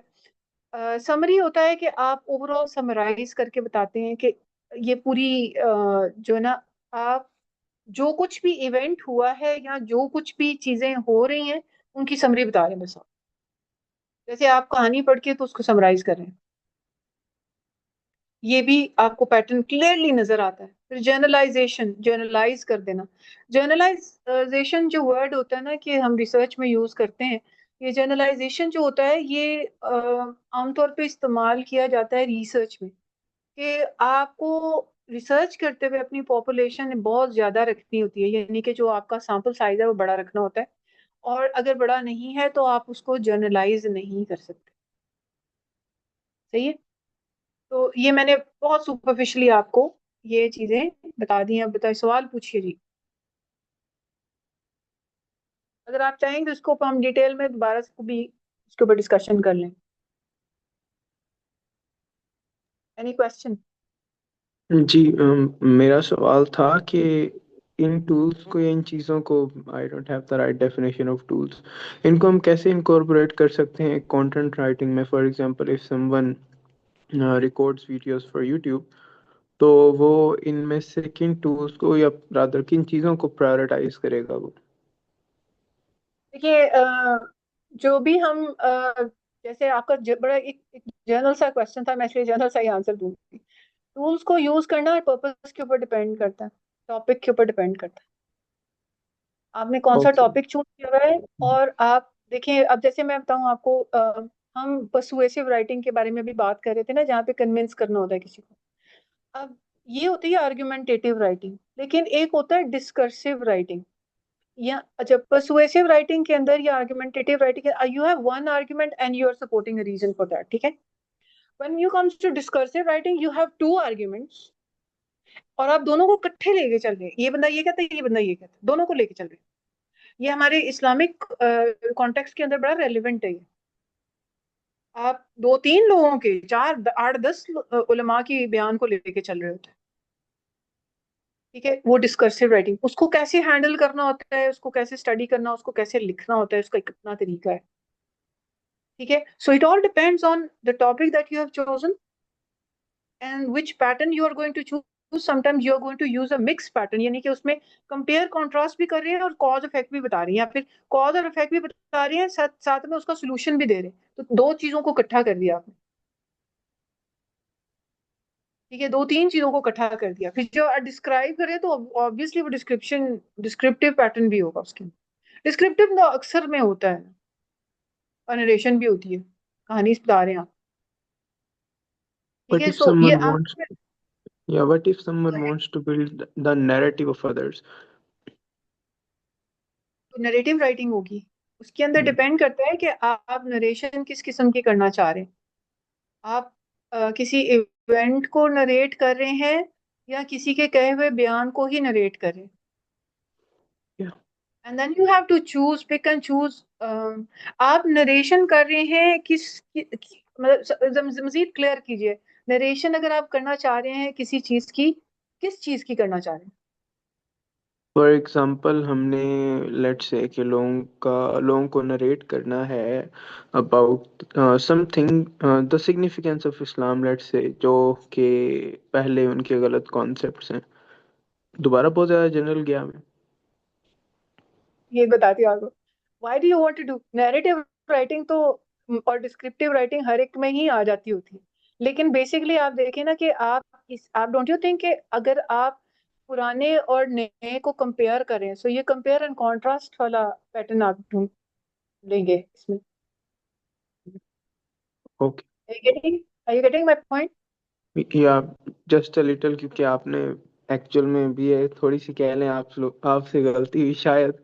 Personally if I were to give you feedback कि आपने इसको बहुत ज़्यादा लंबा किया, बहुत ज़्यादा प्रिसाइज था, ये लंबा किया, उसकी वजह से कंसंट्रेशन स्पैन्स थोड़े हैं, तो सारी एनर्जी पहले ही ख़त्म हो गई, तो now it's hard to get what you are saying. देखिए, आप जब दो चीजों क्या को कंपेयर करते हैं ना, देखिए आप कहते हैं ना कि पुराने व्यूज को। रुक आए, रिकॉर्डिंग आ जाएगी ना, मैंने भी उसी होप में कहा है कि अगर रिकॉर्डिंग आएगी तो I listen to it again, और तब मुझे आ जाएगी ना समझ। तो आप और सवाल ले लें, जज़ाकल्लाह खैर, इट वाज ग्रेट, माशाल्लाह। थैंक्स जी। कोई और क्वेश्चन हो यहाँ तो पूछिए।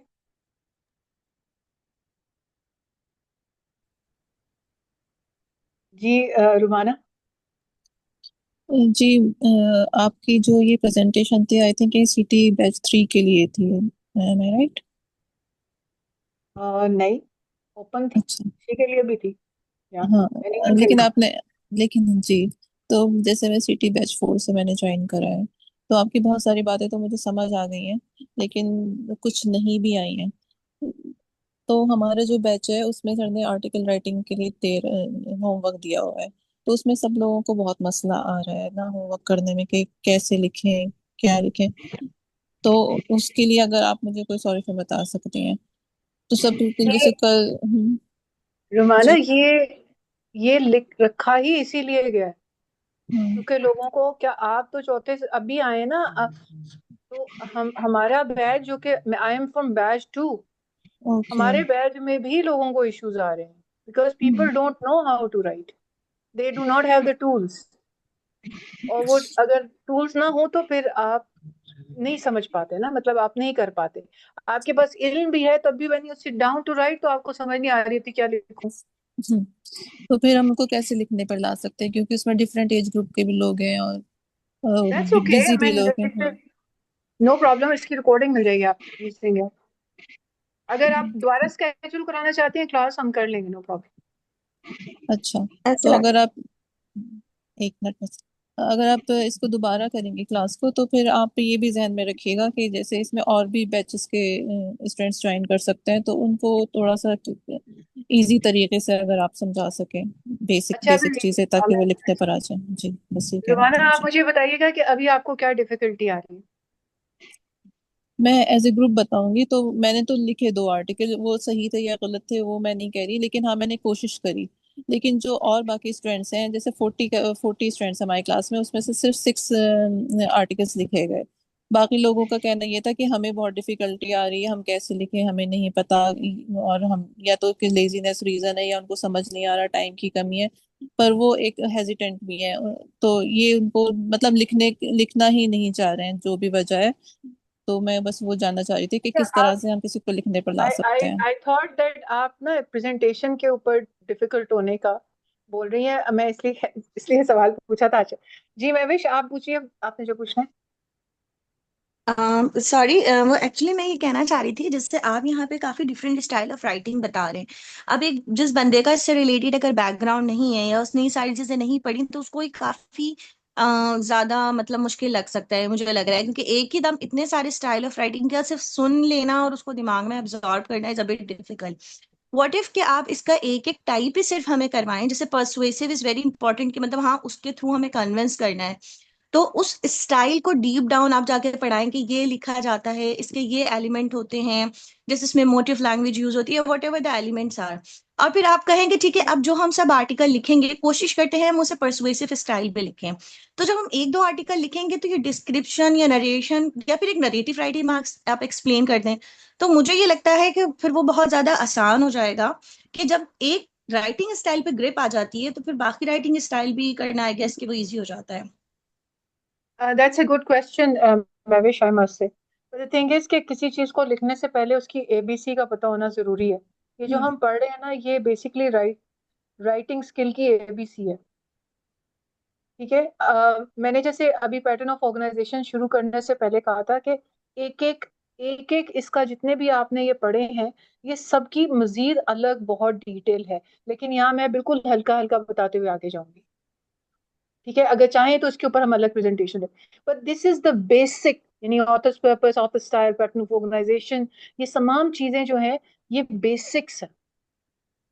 ये आपको नहीं पता तो आपकी राइटिंग उतनी उतनी परसुएसिव नहीं होगी। परसुएसिव का तरीका कार, उसमें यूज यही सारी चीजें होनी है, वहां पे भी आपका चॉइस ऑफ वर्ड्स वगैरह सब कुछ आना है। ठीक है, तो ये तो एबीसी है जो हम पढ़ रहे हैं। और आई नो कि ये टू मच इंफॉर्मेशन है और वो एक सैचुरेशन पॉइंट भी आ गया। If you want me to end here I can do that, आगे हम कंटिन्यू कर लेते हैं, किसी और दिन ये क्लास रख लेते हैं। आमना, व्हाट डू यू से? एंड वन मोर थिंग, क्या आप ये स्लाइड हमसे शेयर करेंगी ताकि मतलब हम इसे मजीद देख सके? रिकॉर्डिंग भी ठीक है लेकिन ये है कि इसमें बहुत ज्यादा क्लैरिटी नहीं है, या फिर शायद मैं मोबाइल में देख रही हूँ तो वो ज्यादा इजी हो जाएगा, इफ इट इज ये तो कंटेंट सारा शेयर हो जाएगा, डोंट वरी अबाउट दैट इंशाल्लाह। पॉसिबल। जी हाँ। अस्सलाम वालेकुम मैडम। मैडम मेरा भी एक सवाल है। मैडम मैंने अभी जैसे क्योंकि मैं आपके साथ पहले भी हमारी डिस्कशन चल चुकी है मैडम, असल में ना जो मुझे समझ आई अभी तक, असल में जो आप लेवल पढ़ा रही है ना, हम शायद इससे भी नीचे हैं थोड़ा। ठीक है, तो इसलिए सबको ग्रास्प करने में यहाँ पे काफी डिफिकल्टी हो रही है। जो तो लिखता रहा है ना उसको तो समझ आ रही है बातें। एक मिनट, डिफिकल्टी एग्जैक्टली बताएं, क्या डिफिकल्टी हो रही है? मैडम मैं आपको बताती हूँ, ये जो आप सारी बातें बता रही है ना, हमने अभी जो टॉपिक्स पढ़े हैं, क्या क्या पढ़ा है? ऑथर्स पर्पस पढ़ा है और प्री राइटिंग टेक्निक्स पढ़ी हैं और पैटर्न ऑफ ऑर्गेनाइजेशन। ये पैटर्न ऑफ ऑर्गेनाइजेशन तो सिर्फ आपके पास ये सामने एक स्लाइड खुली हुई है। जी, अब बताइए। ठीक है मैडम, आपको थोड़ा सा बताती हूँ। हम एज अ पाकिस्तानी बात करूंगी और बिल्कुल लेमैन बात करें, हमें ना तो पढ़ने की आदत है ना हमें लिखने की आदत है। कभी हमने एक पैराग्राफ जिसमें 4 लाइनें, हमने कभी लिखने का सोचा भी नहीं है। ठीक है, जैसे मिस रुमैसा ने क्वेश्चन किया, और इससे पहले अगर आप मुझसे भी, अगर मैं अपना भी सवाल पूछती, ये जो आप मतलब ये जो पैटर्न्स ऑफ ऑर्गेनाइजेशन है ना, बीइंग ऑनेस्ट शायद ये मैंने सब पढ़े होंगे। ठीक है, क्योंकि मैं पढ़ती हूँ, मगर अगर आप मुझे ये कहें ना कि ये मैं यूज करूं तो मैं नहीं कर सकती क्योंकि मुझे आता ही नहीं है काम। मुझे ये लगता है कि हमें इससे एक नीचे स्टेप पे जाना पड़ेगा। ये बहुत टेक्निकल है, टेक्निकल इन द सेंस कि अगर आप मुझे ये बताएं कि मैं अपनी मतलब अपना एक पैराग्राफ लिखना है, उसको कॉज एंड इफेक्ट करूं, मतलब आई डोंट नो। ठीक है, मैं नहीं कर पाऊंगी, मैं आपको सच बता रही हूँ। मुझे जो लगे ना, क्योंकि आप बहुत बड़े लेवल को पढ़ाती हैं इसलिए आपके लिए बहुत नॉर्मल है। क्यों? क्योंकि आप किस लेवल को पढ़ा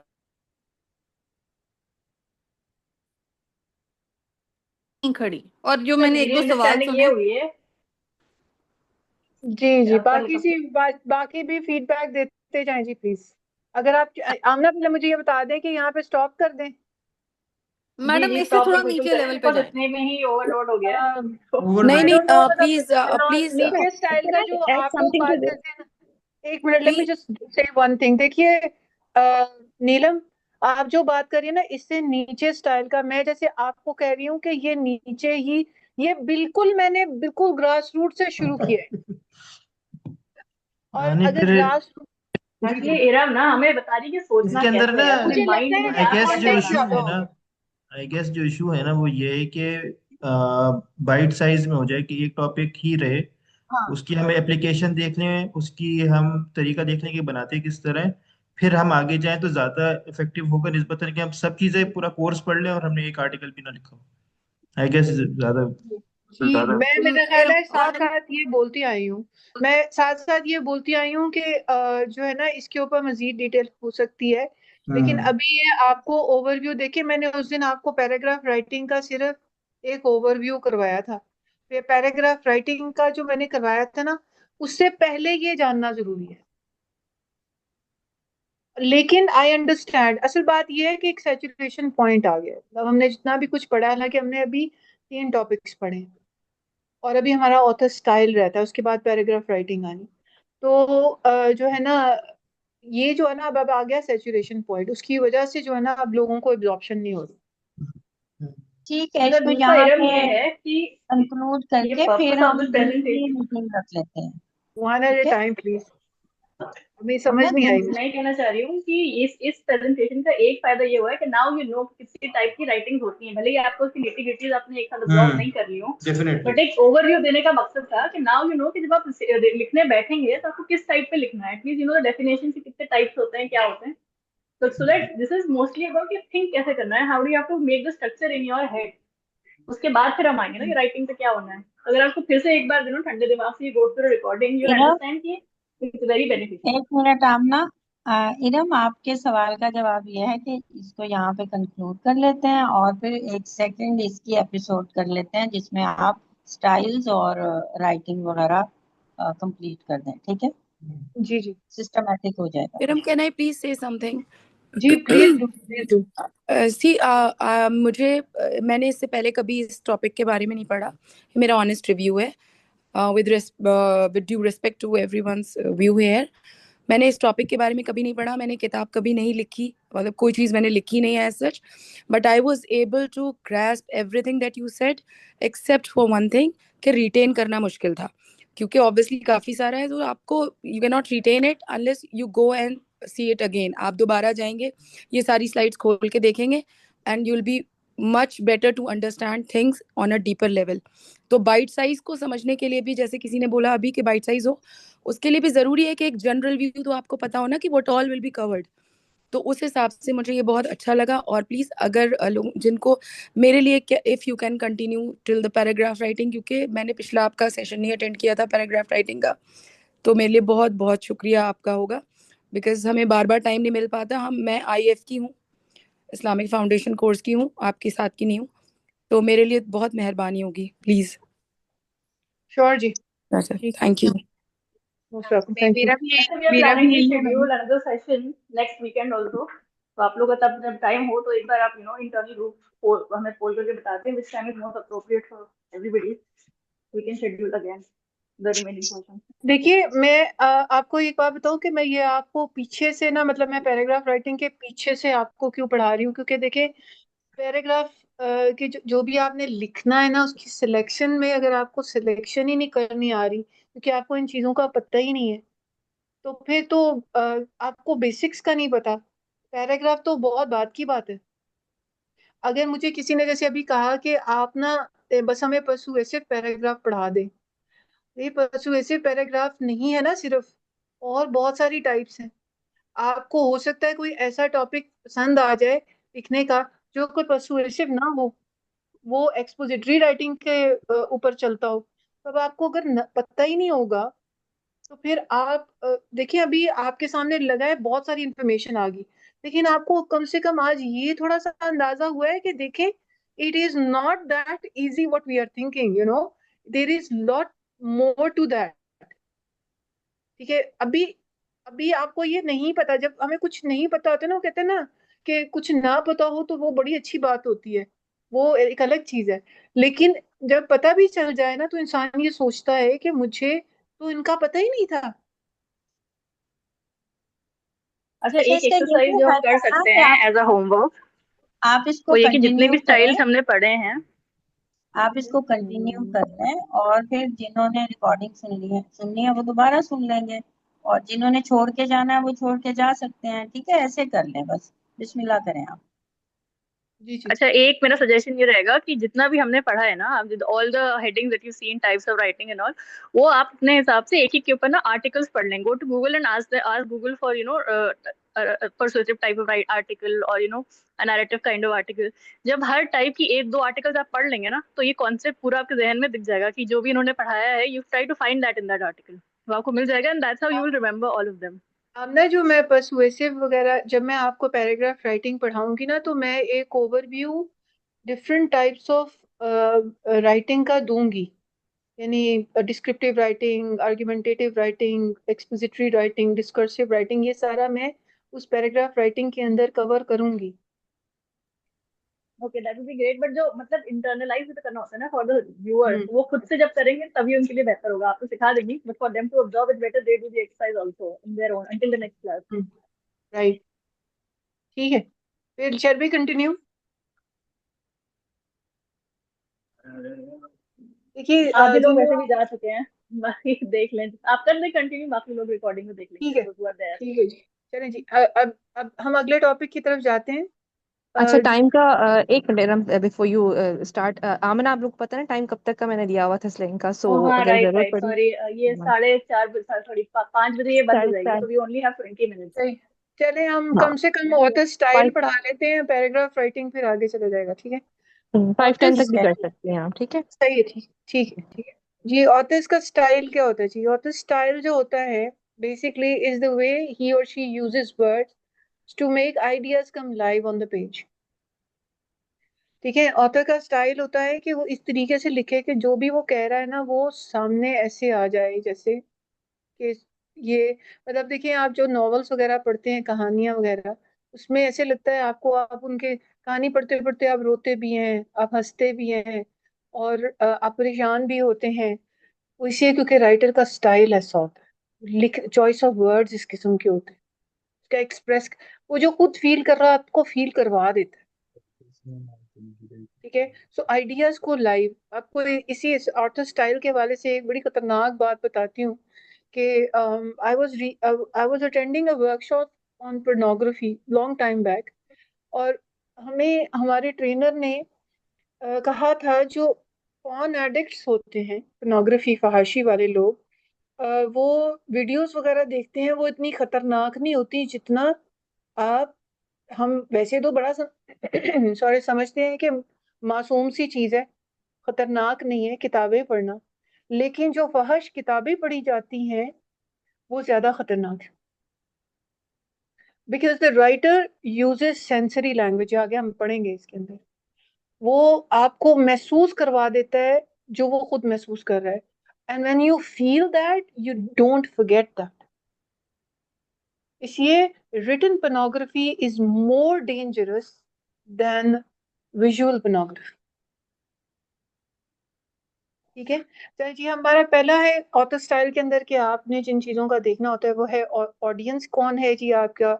ऑडियंस के पीछे भी हम डिस्कशन करते हैं. ऑथर की अपनी आवाज़, यानी कि वो खुद क्या महसूस करता है, क्या कहता है, क्या कहना चाहता है. जॉनरा कौन सा है, यानी पोइट्री है या शॉर्ट स्टोरीज हैं या नॉवल है. पर्पस ऑथर का क्या है, मूड क्या है. चलिए मूड के ऊपर जो बात आती है ना जी, मूड से पहले मैं बात करती हूँ टोन की. टोन के पीछे भी हमने जिक्र किया था कि टोन होता है राइटर का अपना एटीट्यूड. वो खुद किसी टॉपिक के बारे में लिखने लगा है, वो खुद उसके बारे में क्या महसूस करता है, क्या सोचता है, और वो जो खुद उसकी सोच होती है ना, वो अच्छी है या बुरी है, जो भी उसकी चॉइस ऑफ वर्ड्स के अंदर आपको नजर आ जाती है. अच्छा, टोन का ताल्लुक राइटर से है, लेकिन मूड का ताल्लुक रीडर से होता है. ठीक है. टोन जो होता है वो राइटर अपने लिए, क्योंकि उसने एक फर्ज करें किसी चीज के बारे में एक ग्रज रखा हुआ है, उसके लफ्जों में वो आपको नजर आ जाएगा. लेकिन जो मूड वो क्रिएट करेगा वो आपके और मेरे एज ए रीडर होगा. वो मेरे लिए एक मूड क्रिएट करेगा, वो मुझे वो चीजें महसूस करवाएगा उसी तरीके से जो कि वो करवाना चाहता है. वो एक एनवायरनमेंट क्रिएट करेगा. ठीक है. फिर सेंटेंस की फ्लुएंसी होती है कि वो एक जुमले से दूसरे जुमले की तरफ या एक आइडिया से दूसरे आइडिया की तरफ जाते हुए उसकी कितनी स्मूथ ट्रांजिशन होती है, कितना आसानी से वो एक आइडिया को खत्म करके दूसरे आइडिया की तरफ मूव करता है। सेंटेंस की वैरायटी कैसी उसने इस्तेमाल की है, कितने वैरायटी का मतलब होता है कि कहीं पे आपने पैसिव किया इस्तेमाल, कहीं एक्टिव वॉइस कर लिया, ठीक है, वगैरह। कैसा कहीं पे डायरेक्ट आप अटरेंसेस यूज कर रहे हैं, कहीं इनडायरेक्ट बात कर रहे हैं। फिर चॉइस ऑफ वर्ड्स, अल्फाजों का कौन सा चॉइस आपने की है, राइटर ने की है, आपने की है अगर आप राइटर हैं, ऑथर हैं। और रीडर, अगर आप देख रहे हैं तो आप रीडर हैं, तो आपने वो देख रहे हैं कि राइटर ने कौन से वर्ड्स को चूज किया हो अपनी बात को एक्सप्रेस करने के लिए। फिर सेंसरी लैंग्वेज होती है। सेंसेस क्या है हमारे, बेसिकली सेंसेस हमारे हैं 5 सेंसेस, ठीक है। तो 5 सेंसेस जो आपके हैं, यू नो आपका sense of smell, sense of taste, a sense of touch, sense of sight and sense of hearing. Lighter, आप इश्तेहारात भी देखते हैं ना रोजाना टीवी के ऊपर, और वो इश्तेहारात भी मेमोरेबल इसलिए होते हैं क्योंकि उनके अंदर सेंसरी लैंग्वेज इस्तेमाल की जाती है। सेंसरी लैंग्वेज इस्तेमाल करने के लिए आपको सिंपथाइज करना और एम्पथी की तरफ, यानी एम्पथाइज करने वाले इस्तेमाल किए जाते हैं words, because writer will make you feel what he और she is feeling. The writer will make you taste what he is tasting, will make you smell what he is smelling. The writer will make you see what he is watching, and will make you hear what he is listening. So we have to actually be very careful about author's style. When we read somebody else's book, or यानी कोई किसी और की किताब आप पढ़े, author style के अंदर सबसे पहले 2 कैटेगरीज आती हैं। वो होती हैं, ऑथर का स्टाइल फॉर्मल है या इनफॉर्मल है, ठीक है। इनफॉर्मल जो होता है वो जाहिर है अपने दोस्त अहबाब वगैरह के साथ होता है, या और फॉर्मल होता है आमतौर पे बिजनेस वगैरह, या जो ऑफिशियल राइटिंग होती है, या जो आप एकेडमिक राइटिंग ऑफिशियल होती है, उसके अंदर आपका एक फॉर्मल स्टाइल होता है। वहां पे आप कॉन्ट्रैक्शंस भी इस्तेमाल नहीं कर सकते, जो कि होते हैं कैन नॉट को कांट कहना, शुड नॉट को शुडंट कहना, ये रिसर्च में इस्तेमाल नहीं होते। कॉन्ट्रैक्ट करना वर्ड्स को इस्तेमाल नहीं किया जाता। तो आप ये देखें कि राइटर इतनी तमाम चीजें को जहन में रखते हुए चीज अपने किसी भी कंटेंट को लिखता है, अपने स्टाइल को चूज करता है। स्टाइल के अंदर क्या क्या चीजें और आती हैं, स्टाइल के अंदर आप कहते हैं ना उसकी क्या ह्यूमरस स्टाइल है, वो पैसिव है, वो बहुत ही सिंपैथेटिक स्टाइल है। ये तमाम चीजें आपने चूज करना है। आपको स्टाइल, आप वर्ड लिखेंगे ना ऑथर का स्टाइल के लिए कौन सी वोकैबलरी यूज होती है, आपके सामने सारी खुल जाएंगी। मेरा मकसद यहाँ पे वो वोकैबलरी इंट्रोड्यूस कराना नहीं है, मेरा मकसद यहाँ पे सिर्फ आपको इसकी अवेयरनेस देना है कि ऑथर का स्टाइल उसकी सोच बयान कर देता है। हम जब किसी पोइट्री को पढ़ते हैं, बचपन से पढ़ते आ रहे हैं, जबरदस्ती भी पढ़ाई की है हमें स्कूलों कॉलेजों में, वो वहां पे हमें अल्फाजों की चुनाव से पता चल जाता था कि ये जो जो ये पोएट था, इसके फाइनेंशियल हालात ये थे, ये इस स्टेट ऑफ माइंड में उसने बैठ के लिखा है, बिकॉज उसके स्टाइल से पता चलता है। फिर ये इसके अंदर और भी लिटरेरी डिवाइसेस वगैरह भी आती हैं जो कि हम इस्तेमाल करते हैं, जिसमें सिमिली, मेटाफर, पर्सोनिफिकेशन वगैरह भी आती है। लेकिन स्पेसिफिकली ऑथर का स्टाइल जो होता है वो इन तमाम चीज़ों के ऊपर, आपका अपना एटीट्यूड क्या है, आप खुद क्या उस टॉपिक के बारे में सोचते हैं, आप समझ रहे हैं कि किसी को पता नहीं चलेगा, नहीं, आप लिखेंगे खुद अपने हाथ से और आपको पता नहीं चलेगा। जब आपके ऊपर क्रिटिक होगी तो आपको पता चलेगा कि यार मैंने ये वाला लफ्ज क्यों लिख दिया था, मुझे तो नहीं लिखना था ये। Why? Because you actually are not thinking that way. Madam कोई एग्जांपल दें, जी, एग्जाम्पल्स बहुत सारी हैं कोई यार, आपको एग्जांपल दें, चाहिए क्या दूं यहाँ पे एग्जाम्पल? कोई छोटी मोटी दे दें, कोई भी टोन के छोटी ऊपर मोटी एग्जांपल ताकि तो कॉन्सेप्ट मैं क्लियर हो। आपको टोन के ऊपर तो मैं आपको स्लाइड, ये जा असल में बेसिकली ये टोन की एग्जांपल एक जुमले में नहीं ना कही जा सकती। ये तो आपको एक छोटा सा पैराग्राफ दिखाना पड़ेगा कि देखो इसमें राइटर की टोन क्या थी। ठीक है ना, आप देखिए बड़ी आयरॉनिक टोन से लोग लिखते हैं, तंज करते हैं। ठीक है, और आप देखिए ना, जैसे तो इसराइल और पैलेस्टीन के ऊपर आर्टिकल्स लिखे होते हैं न्यूज पे, जी जी तो उसमें क्या टोन यूज होती है। अगर कोई कोई प्रो इजरायली है, वो लिखेगा नहीं कि मैं प्रो इजरायली हूँ, बट आप आर्टिकल देख के समझ जाओगे कि उसका फ्रेम ऑफ माइंड क्या था जिसमें ये लिखा था। एग्जैक्टली। अब ये ना एक जुमले में इसकी एग्जांपल नहीं दी जा सकती ना नीलम। ये तो एक एक्सटेंडेड पीस, जिसको डिस्कोर्स कहा जाता है, एक्सटेंडेड पीस ऑफ टेक्स्ट मैं आपके सामने रखूं तो फिर आपको बताऊं कि हाँ जी ये देखो इधर क्या लिखा हुआ है उसने। अब ये वहां से ये भी आपको बताऊं कि राइटर की अपनी वॉइस देखिए। अब आप रिसर्च करने के लिए जाते हैं, आप आर्टिकल्स लिख रहे हैं, आपने कहा जी फलां आलिम ने ये कहा, फलां ने ये कहा, फलां ने ये कहा, फलां ने ये कहा, आपकी अपनी वॉइस किधर है भाई? आप खुद क्या कह रहे हैं? तो ऑथर की अपनी वॉइस होनी चाहिए वहां पे। ठीक है, आपने सारे फैक्ट्स एंड फिगर्स इकट्ठे कर लिए हैं, लेकिन कमेंट में आपने अपनी कोई नहीं की। आपने लोगों के बारे में बता दिया कि उसने इसके बारे में ये कहा ये कहा है, पर व्हाट आर यू, इसीलिए तो पर्पस बहुत जरूरी है। What are you targeting, what are you trying to prove? अस्सलाम वालेकुम रहमतुल्लाह। वालेकुम एक सलाम।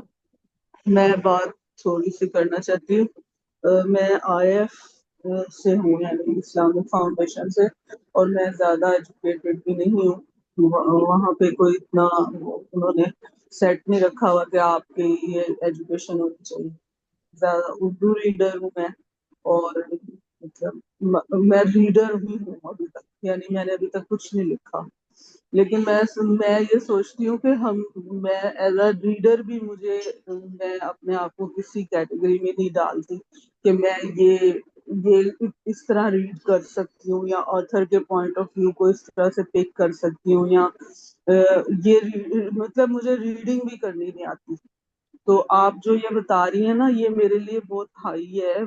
मुझे समझ तो आई है कुछ बातें, लेकिन मैं सोचती हूँ कि कोई ऐसा बंदा हो जो रीडिंग ही भी करनी सिखाए, कि हम उसको अगर हम मुझे लगता है कि आप जब ये फीलिंग्स वगैरह की बात कर रही हैं ना, तो इसमें ज्यादा हम ऐसी रीडिंग कर सकते हैं जो फिक्शन वगैरह हो, से रिलेटेड हो। लेकिन अगर आप एकेडमिक रीडिंग करें तो उसको कैसे रीड करना है, ये मुझे नहीं आता। तो कोई अगर मुझे सिखाए ये भी, तो मैं बहुत अप्रिशिएट करूंगी इस बात को। मतलब रीडिंग करनी तो आए, उसके बाद हम लिखने की तरफ। मैं बिल्कुल मतलब बिल्कुल ही स्टार्टिंग से मैं समझती हूँ कि मैं हूँ, बल्कि शायद उससे भी नीचे हूँ। आप क्या कहेंगे इस बारे में? Thank you so much Usma, it is great listening to you. मैं आपको सिर्फ इतना कहूंगी, देखिए अल्लाह जो है ना किसी को बेसबब कहीं पे लेके नहीं आता। जी आप यहाँ बेशक। पे आए हैं for a reason, right?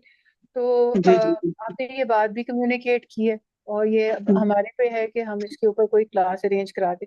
Reading के ऊपर करवाना, रीडिंग टेक्निक्स होती हैं, उनको जल्दी क्विक रीडिंग की टेक्निक्स होती हैं, जल्दी सुनना, जल्दी ग्रास्प करना। ये जो जितनी चीजें आपको भी बताई जा रही है ना, अगर आप इनके ऊपर थोड़ा सा फोकस करके समझ जाए ना, तो रीडिंग क्विक हो ही जाएगी आपकी। वो क्विक रीडिंग और अंडरस्टैंडिंग जल्दी होगी, क्योंकि पहले तो आप इनके कॉन्सेप्ट्स को अच्छे से समझ लें। देखिए, नो पेन नो गेन। ठीक है, मेहनत तो करनी पड़ती है, ठीक है, जी बिल्कुल। और पेन लेनी पड़ती है हमें। तो आप पेन लें थोड़ी सी, इन चीजों को समझें, तो फिर जो कुछ भी आप पढ़ेंगी वो आपको अच्छे से समझ आना ज्यादा जरूरी है। कि आप पढ़ रही हैं लेकिन आपको समझ भी आ रहा है कि लोग आपके साथ क्या दो नंबरियां कर रहे हैं। आपको जी ये पता नहीं बिल्कुल, चलता ये है कि जरूरी लोग है। क्या क्या क्या लिखे जा रहे हैं और हमें पता ही नहीं चलता। जी Even, बिल्कुल, ये भी तो बात है कि हम समझ ये नहीं पाते। कभी कभी ऐसा भी होता है कि पढ़ते पढ़ते ही मतलब वो जहन कहीं और भटक जाता है, इंसान उसको उसके साथ रिलेट नहीं कर पा रहा होता कि हम जो रीड कर रहे हैं। तो मैं चाहती हूँ कि आप प्लीज एक क्लास जरूर इस पर रखें कि एकेडमिक वे में जो लिखा जाता है उसको हमने कैसे स्टडी करना है, कैसे पढ़ना है, उसके नोट्स कैसे बनाने हैं, यानी क्या चीज किस तरह से उसको हमने जो हमारे इंशाल्लाह इसके ऊपर हम डिस्कशन कर लेते हैं बाद में, जरा इस टॉपिक को हम कवर कर लें इंशाल्लाह, ठीक है। जी जी जरूर आप कीजिएगा। बस मैं यही कहना चाहती थी। बहुत शुक्रिया, जजाकल्लाह। आप बहुत अच्छा बेहतरीन काम कर रहे हैं। जजाकल्लाह खैर, आपके इल्म में अमल में अल्लाह ताला इजाफा दे। आमीन, जज़ाकल्लाह, बहुत शुक्रिया। अस्सलाम वालेकुम सलाम। जी आगे कंटिन्यू करें भी पैराग्राफ राइटिंग के ऊपर। कुछ लोगों ने तो पढ़ रखा है पहले भी। यहाँ यहाँ पे कोई सवाल है तो ऑथर स्टाइल से। आमना? जी मुझे लगता है 10 मिनट बचे हैं क्लास में, आप क्वेश्चन आंसर ले लें, क्योंकि पैराग्राफ हाँ राइटिंग क्वेश्चन बड़ा आंसर टॉपिक है, इसमें लास्ट टाइम भी किया था, ठीक है उसके ठीक एक है, अलग ही सेशन रहता रहेगा। सही है, ठीक है ठीक। जी जी, कोई और सवाल हो तो पूछिए। नहीं समझ आ गया है। फिर आप तो इसको जब भी कंटिन्यू करेंगे तो हमें कैसे पता चलेगा? आमना लिंक शेयर कर देंगे ग्रुप में। जी जी, जी हम मैं ईरान इंशाल्लाह। को, मैं आपको अरेंज कराती हूँ नेक्स्ट वीक जी, इंशाल्लाह। ठीक है। जी जी, I want more of criticism than of appreciation. मुझे बताइए इसमें क्या चीजें सही नहीं थी। इरा मेरे हिसाब से आपको होमवर्क दे सबको, ताकि उनकी, और ताकि आप उनको टेस्ट कर सकें नेक्स्ट क्लास में कि कितना समझ आया किसको। तो मुझे कोई एक चीज मुझे ये पूछनी थी कि आपने कहा कि शुरू में जब आपने स्टार्ट करी थी बात, आपने कहा था कि आर्टिकल लिखना एक अलग चीज होती है। तो वो फिर क्या है जब आपने जो इतनी सारी चीजें हमें बताई हैं, और नहीं उसमें और रंगाना, एक आर्टिकल लिखने में क्या फर्क है? असल जी। बात ये है कि आर्टिकल राइटिंग जो है ना, असल में इन्होंने वर्ड उन्होंने करवा आपसे ना, ये पैराग्राफ राइटिंग और ऐसे राइटिंग ही रहे हैं, ठीक है। हम्म। लेकिन वो आर्टिकल जो है ना, वो जरा जरा जरा एक अच्छा सा लफ्ज लगता है तो उन्होंने इसको आर्टिकल कह दिया। लेकिन आर्टिकल एक्चुअली में जो हमारे टेक्निकल लिंग्विस्टिक टर्म है ना, आर्टिकल कुछ और चीजों को कहते हैं, ठीक है। तो बस ये मैं कह अच्छा रही तो थी। अच्छा तो हो सकता है मैं गलत समझती हूँ। आप तो लिंग्विस्टिक की माहिर हैं, तो आर्टिकल आर्टिकुलेशन से नहीं बना है? I am sorry. मैं ये पूछना चाह रही हूँ कि आर्टिकल आर्टिकुलेशन से नहीं बना है? जी जी, ऐसे ही है, वॉइस से बना ऐसे। है। तो आर्टिकुलेट को फिर कहते हैं। ओके, तो जब हम क्या किसी यार, चीज को ये वर्ड जो कॉनोटेटिवली यूज होते हैं ना, मतलब कॉनोटेशन है ना, जिस मर्जी तरीके से इस्तेमाल कर लें, वो डिफरेंट कॉन्टेक्स्ट के ऊपर डिफरेंट मीनिंग दे जाती है। जी सही सही, ओके समझ गई मैं। ठीक है, ठीक है जी। आप कुछ होमवर्क देने वाली थी, वो बता दीजिए। जी इंशाल्लाह। कोई और सवाल? हमने आप कुछ कह नहीं। रही इरा थी, मैं मुझे समझ नहीं आई। जी जी इरा बोलिए। ऐसा हो सकता है कि आपके पास कोई प्रैक्टिस एक्सरसाइजेस हो इन्हीं सारी टॉपिक्स के ऊपर, जो आप एडिशनली शेयर कर दें आफ्टर दिस वीडियो, एंड जो लोग अटेंड करना चाह रहे हैं they can try attempting them on their own, और फिर आप हम ठीक है डिस्कस भी कर लेंगे if required. Ahmed, recording stop कर दो यार, लंबी हो जाएगी ज्यादा। अच्छा ठीक हो अच्छा, और कोई? जी नीलम, चलो नीलम चली गई।